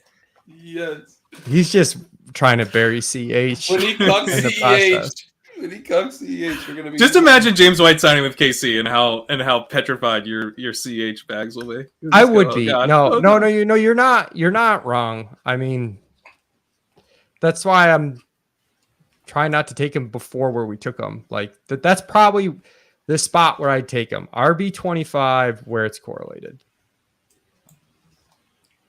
What is that? What are you holding up there, Leone? What is that? A ticket stub? A bookmark. I don't know. I bought these collection of bookmarks. It was on my desk. I thought you had it's like when Where's that Pat from? and I feel like I had that. I saw Yeah. CEH in the national championship. You have a bookmark for every player you want to draft. We're building Oh a wow, library. Leone got the top spot all of a sudden. You rotated this out. Yeah, I know. So you had to go to him for the big, which means if you're good, if your takes are good, you get Oh, man. No, hang on. Wait, they weren't that bad. Daniel Jones went. I think Daniel Jones, if you're taking a quarterback late, he's by far my favorite one. I thought that's who you were touting. I like the Yeah. Daniel Jones call. Yeah. I mean, it's a guy who runs with the correct coach. He's probably sucks, but if for some reason he doesn't, I mean, Matt Ryan's not going to crack the top 10 in any scenario Right. known to man. Like The it Giants doesn't- seem like a really fun team to play late. I mean, I'm not drafting. Dude, a ton Galladay yet, goes but late. Galladay's too late. Wandale's too Tony- late. Slayton goes undrafted. I think RSJ Tony is too late, honestly. Yeah, I do What if- too. I think What if Dable's just a really good coach? Like, boom, like that's huge. Oh, we forgot I'm like about not in Tony. the habit of drafting Tony, so I like always kind of miss when he's about to go or whatever. But I would kick myself for not getting enough. Dubs in the chat, guys. Dubs in the chat. Throw them up. Pour one out. Do you like Wandale? Yeah, I mean, I'm kind of drafting pieces of that offense like a little bit all over the place, just depending on what the cost ends up being. Do you like Slayton at all? I feel like if something happens to I- Tony, Slayton is pretty nice. I probably need to look into that more. I have not drafted Slayton. We have him ranked well ahead of ADP, but that's because his ADP is like non-existent. We still have him Right. kind of like outside of. Well, we've got Slayton ranked like not that far off Dubs, honestly.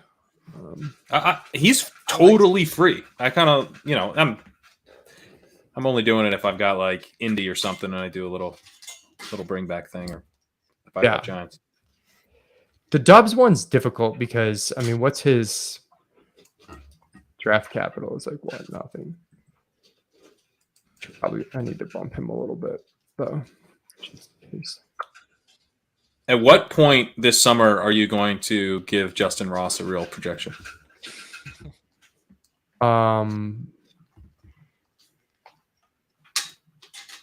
I've drafted Justin Ross, All right. but I don't know. I probably that's I don't know. That situation's really tough because I think the most likely scenario is still that Justin Ross is a zero. Yeah, I do too, but it'd be fun if he wasn't. It would be. It would for sure be. It's also like he's someone that I mean, we give guys upside cases and we kind of weight the upside case and the base case, and it generally works out pretty well. Even with rookies that might not have a lot of base volume, Ross is a little bit of an exception because his base case, like if you're doing the targets, is like zero. Right. Like unless you're just totally out on basically the other receiver, like it just doesn't really add up. So it's hard. That doesn't mean he can't. I mean, if he's good, I mean, he's supposed to be really talented. If he's good and he's healthy, it could definitely happen. But that's why we have him like absolutely buried right now. I've taken him on some KC Denver stuff before, though, at the very, very end. He's almost like too sexy as a last resort pick, like you're supposed to Yeah, feel he good is. about that round 18 pick, and everyone just like, I fucking won the draft with Justin Ross as my 18th round pick. Yeah. See, I mean, because look at the comments. Ross is All of healthy. He's it, yeah, I immediately mean, best wide receiver on the Nick- Chiefs. Nick's trying to get the hype train. I mean, we just left the stratosphere. We thought the Sky Moore stuff was out of control. Ross flipping Sky after the preseason is within the realm of possibilities. I mean, I don't disagree. I think Ross could flip. I mean, I would imagine maybe he would be playing more of a downfield role, but he could like force his way on the field in 3 wide receiver sets on the outside. Maybe he's talented. All right, so we have 3 more picks. We still have our 2 tight end build, our 2 QB build. We are up to what? 2, 4, 5 running backs, and 1, 2, 3, 4, 5, 6, 7 wide receivers. We did not get any of the QBs to come back. Mac would have been. We did not. Yeah, I thought we were going to get Mac, but it didn't happen.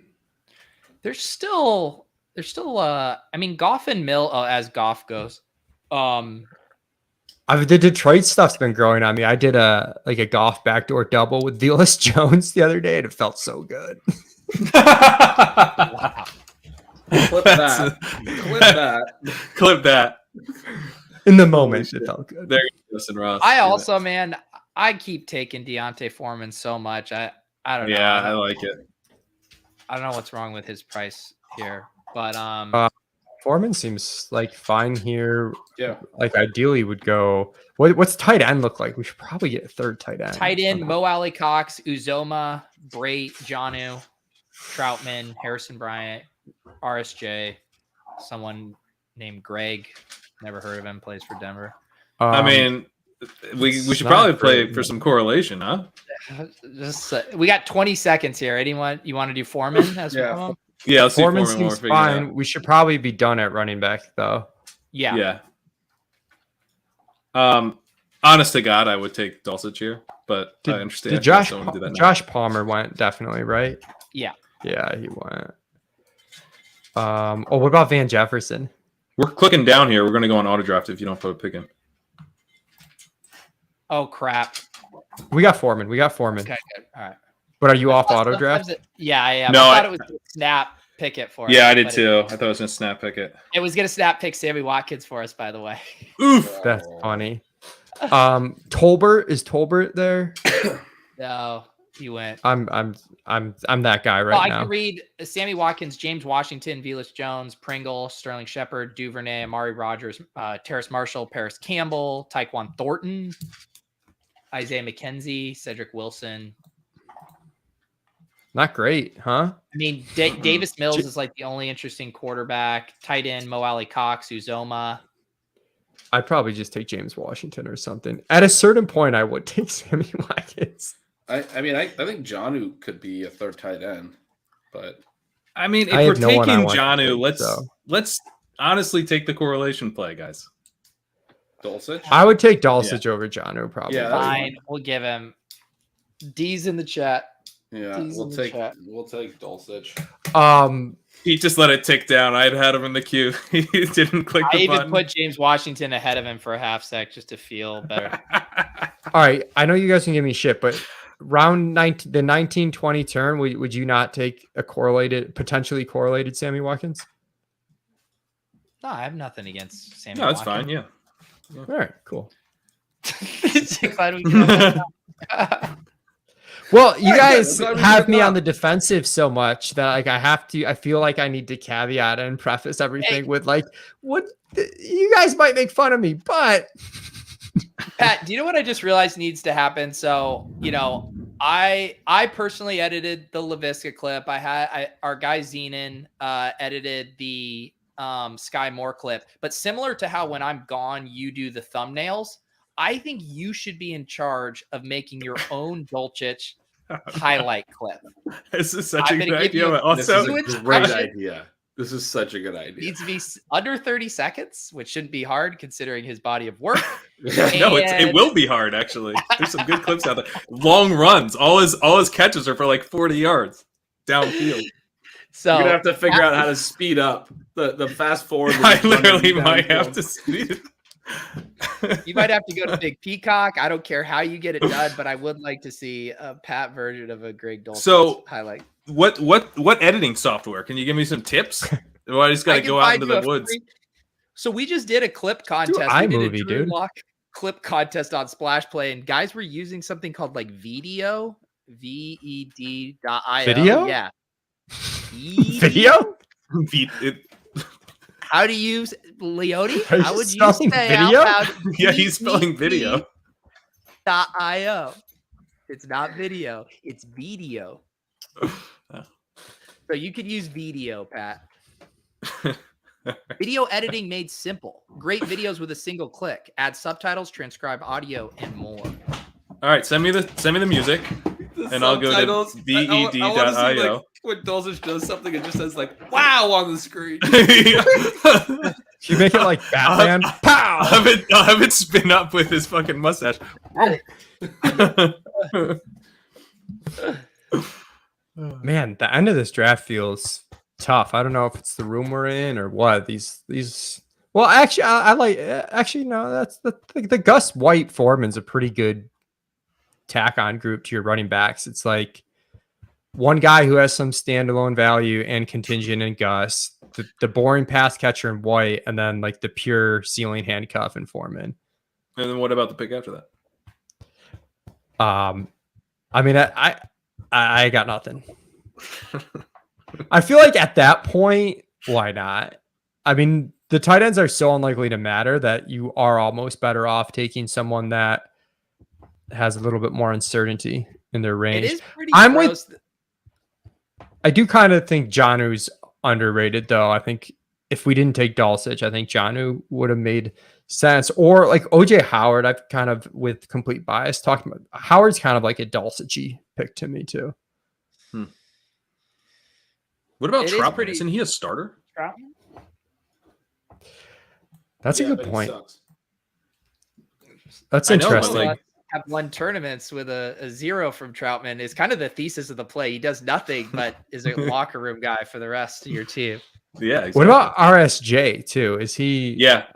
I like RSJ. Yeah. We He's do a starter. have, I guess we have a... Yeah. Well, if one What's comes going back, on in that- I wouldn't be opposed. I'll tell you, the Giants stuff.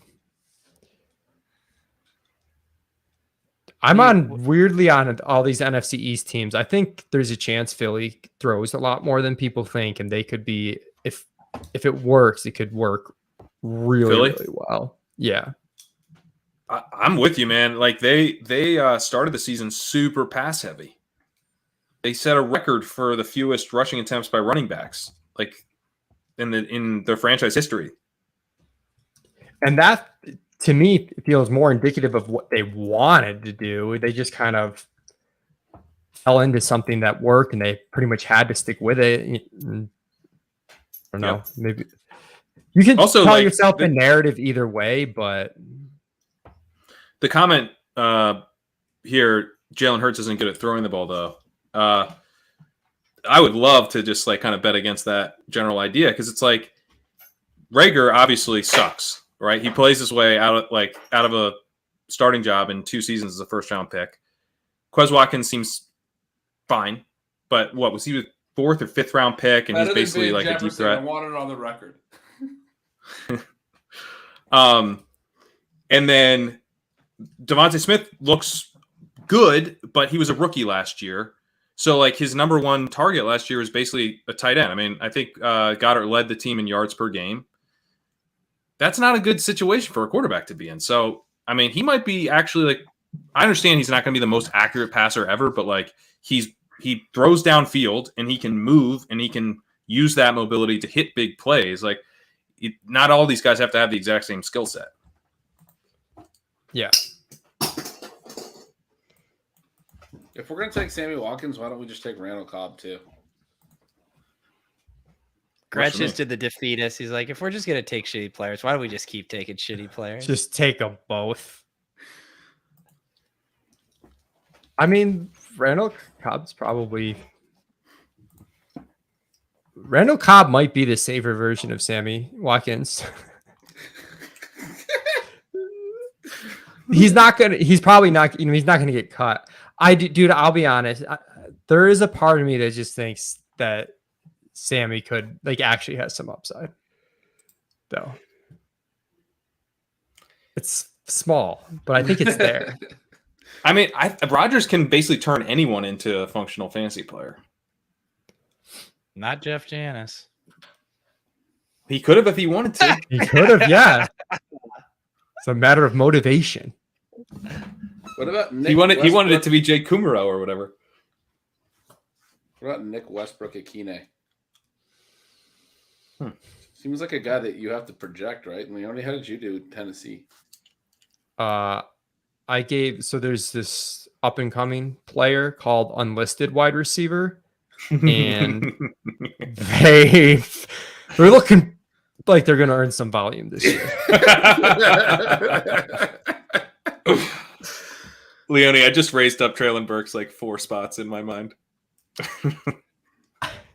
We just gave Burks a bump because I think we just overhauled kind of our team level stuff, because God, we have to do this shit so early that sometimes it's just bastardized put together after the Super Bowl, some logical guessing and regression. And I went back and redid the models, and I started using year 2 out stuff too, for the stable teams. That's actually adds a decent bit of signal, because you get teams like Kansas City that it's more likely to believe they're super pass heavy because they just do it every year.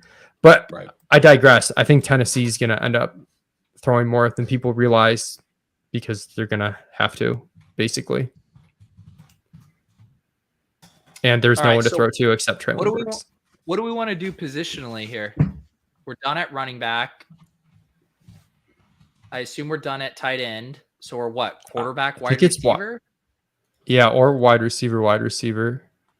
I mean, or we could take Troutman or something. We could take a fourth tight end.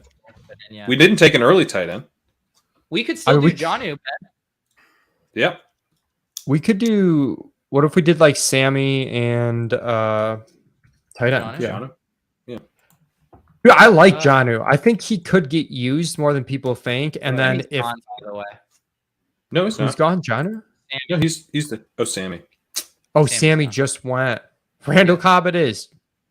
I don't put Jonnu at the top. I got you. But if something happens to Hunter, people were drafting Jonnu 4 rounds ahead of Hunter Henry last year. I mean, it's not crazy to take Jonnu for absolutely free this year. My favorite wide receiver in a vacuum available right now is Paris Campbell. Is Pringle there? Yeah. Yeah, Pringle's here. Wait, does that correlate? Why am I thinking that correlates? No, it doesn't correlate. I think Week 16 with Buffalo. No, it does with Komet. We have Komet. We have Komet. Paris Campbell's probably my favorite in a vacuum too. Probably Paris Campbell, Randall Cobb, or I can't. I like Campbell. I mean, Campbell might be talented. Okay, in a show where we've made a lot of beta moves, it's time to draft Paris Campbell over Randall Cobb. Yeah, no. Yeah. I'm on board. Let's do it. All right. There she is. Roll the team is in the roll of the Paris. The last 2 picks felt like alpha plays. Oh, I mean, we just pure testosterone to finish this. Jonnu's an alpha play. You can't project him for shit. Do you final remember when he used squad. to have those long runs? Imagine what Belichick's going to unleash now that Josh McDaniels is out of the picture. Yeah, now that Joe Judge is going to be running the offense.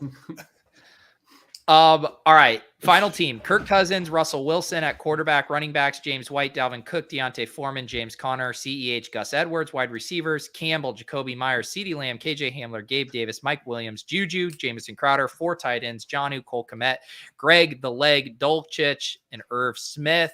Leone, how do we feel about this squad? I think it's a good squad, especially the Juju pick. That type of upside just doesn't come along. Oh man, no, I gotta save that for when it counts. We gotta do that live in Vegas. I was hoping you go beta play. Oh, we should have Pete announce the pick in Vegas, and then I'll just come in next to him and slam the table and go alpha play. But I do think structurally that one of these running backs should have been another wide receiver, like in that Gus Edwards range before the wide receivers got mega terrible. Yeah. Yep. I think That's you're fair. right, but I also my recollection is that they were mega terrible. Yeah, They got they mega just got terrible more terrible, soon. so it makes Yeah. me feel like they were less terrible. But in real time, I agree with you. Then in hindsight, I'm like, well, that seems so bad. But with the two, the two flex, two wide receiver, it doesn't hurt you as much. Dubs went after that point. I just pulled up the draft board. Yeah. Visca, Marvin Jones. Those are the types of receivers we could have got. Yeah. I wonder if Thornton would Yeah. have made sense as a play instead of Campbell. I mean, we definitely would have taken him if we were able to get Mac. If Mac had come Right. back, then we would definitely Yeah. have ended Yeah. up funneled there. That would have been. I don't know. How do you guys feel? White. It feels like, it does feel a little bit like a beta team. It feels kind of boring, but fine. It feels like Leone team. Boring, but fine. I mean, I don't like how we did it. If you guys, I believe I've been clear on that point, but I do really like Russ with some stacking partners. They're not the stacking partners we would have picked if we had our choice from the beginning, but we got some stacking partners, and then we have KC coming back. I mean, that is fun. I'll say it since none of you wonder. This team fucking sucks.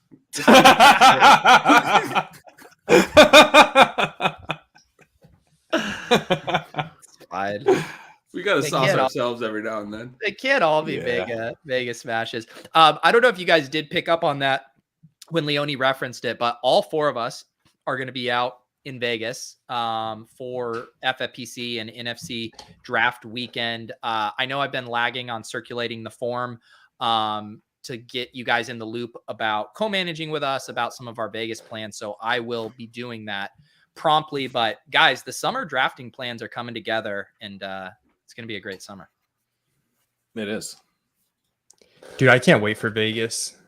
I can't, Leone. I've never met you in the flesh. I feel like I know. It'll Any be of you guys, right? Yeah. I don't think so. Dude, it does Oh, feel Pat, like I'm gonna be in New York next weekend. Oh, that's awesome. I'll be around. I'm not here. You don't mean I'm this weekend? going to be there with my son, so I won't be able to. I could really beat you at a So speakeasy. we'll get hammered. Yeah, I'll take you to the best speakeasies. But I'm staying with Dank. I'm gonna be there Thursday night, I think, to Sunday. Awesome. very nice. Leone, anything else? You're deep in the spreadsheets over at ETR. You mentioned you had the pod out with Bime4 talking BBM3 strategy. Anything else on your radar? Yeah, no, mostly just grinding projections and rankings right now.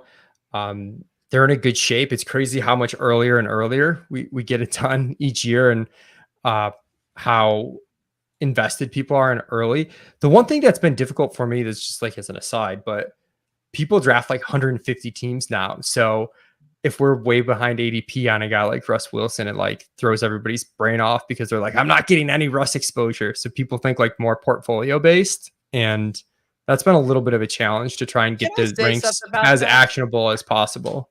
If you're drafting a fucking 150 teams, you're on your own to get your exposure straight. Like, come on, you're going to complain? You're just like a robot drafting off these rankings that I'm not getting enough for the guys. I mean, get out of here. I would say it's like it's a little bit of a different world though, preparing like rankings for like if you are going for that approach, or if you're just doing a redraft and you're like, I want to draft what I think is the best team possible. You know what I mean? Like it's just that's been so much. Yeah, I mean, if challenging. you were doing a portfolio, like you really wanted to avoid taking a lot of stands, you would just like load the ADP and then like tweak like 4 spots off the ADP at most or something, which doesn't seem like rankings that I would want to look at. I want to see what you actually think. I mean, I know you guys use ADP a little bit, but yeah, absolutely. So, but we've got those going. Establish the Edge. I'm trying to do one pod a week. Did the one with Bime4, I think came out really well. Got one with Jack Miller. talking about the running back dead zone, kind of exactly what we talked about in this draft, that it feels like there's some running backs that start to fall that feel a bit better than in years past. And there's the wide receivers don't feel quite as rich. So just kind of handling rounds 3 through 6. We're going to have that next week. It also reminds me, I know I've referenced this on multiple shows, but my big best ball video is finally going to come out tomorrow. Just put the finishing touches on that one, looking at week 17, specifically how and why to optimize for it. Have been working with Michael Dubner on that video. So very excited to drop that one tomorrow. Gretch, Corain, anything else here on your guys' end? I just worked up another update to my dynasty rankings, so I'll get that up on the site tomorrow for anyone who wants to check those out. And look for our draft guide, which we just got all the content in for early this week, so that'll be out soon. Sweet. Gretch, stealing bananas. What else going on? Yeah, stealing bananas. We just recorded 3 episodes the last couple days. They're and then another one tomorrow for all the different positions. They're kind of long, but they're pretty in depth. We go through ADP and talk about targets all throughout the draft. So we've done QBs and running backs and tight ends so far. Doing receivers tomorrow. They've been really good. Good to get Sean's thoughts on all of them all the way through, and that would be the big thing that I would point people towards. Can I just say I've listened to the intro of the first one of these, and Sean explaining kind of what the theme of this series of podcasts is going to be is you guys talk through scenarios, and it's going to be kind of a scenario based drafting preview. I'm so excited to listen to these things, man. I was I was bummed to have to turn it off for this. I don't know that they're going to live up to that. we're kind of just talking through the different positions, but yeah, I remember what you're talking about. He went in on that a little bit, and I was like, I don't know if we're that prepared quite yet. This is our first look at each of the positions, but I mean, I think they're good. I'm just grateful. Looking back, I mean, getting to listen to you two, getting to listen to Sean, and call him on overtime, and just thinking for a long time we didn't get any audio Sean whatsoever. And now we're getting him all the time, and it's awesome. I truly, every time I'm it's so nice to be able to get his kind of real time thoughts on stuff. Sam's asking if me and Leone are going to do the projection shows again. We were just talking about that this week, and I think probably, right, Leone? Yeah, definitely. People liked it last year. I think it was a pretty good exercise. Yeah, for sure. I remember the Cooper Cup conversation in they didn't all go as well as the Cooper Cup conversation. But I do remember that one distinctly as something we talked through and felt like it helped a lot. So. All right, guys, we're going to power this down. I know some of you guys want saucing. Look, the saucing on FFPC drafts is getting hard. We're all old men, 2-hour plus show. We save the saucing for the shorter underdog streams. If you want me to sauce your roster in the Ship Chasing Discord, tag me and I'll tell you what a piece of shit team you drafted. Have a great week. He doesn't even need to see the roster.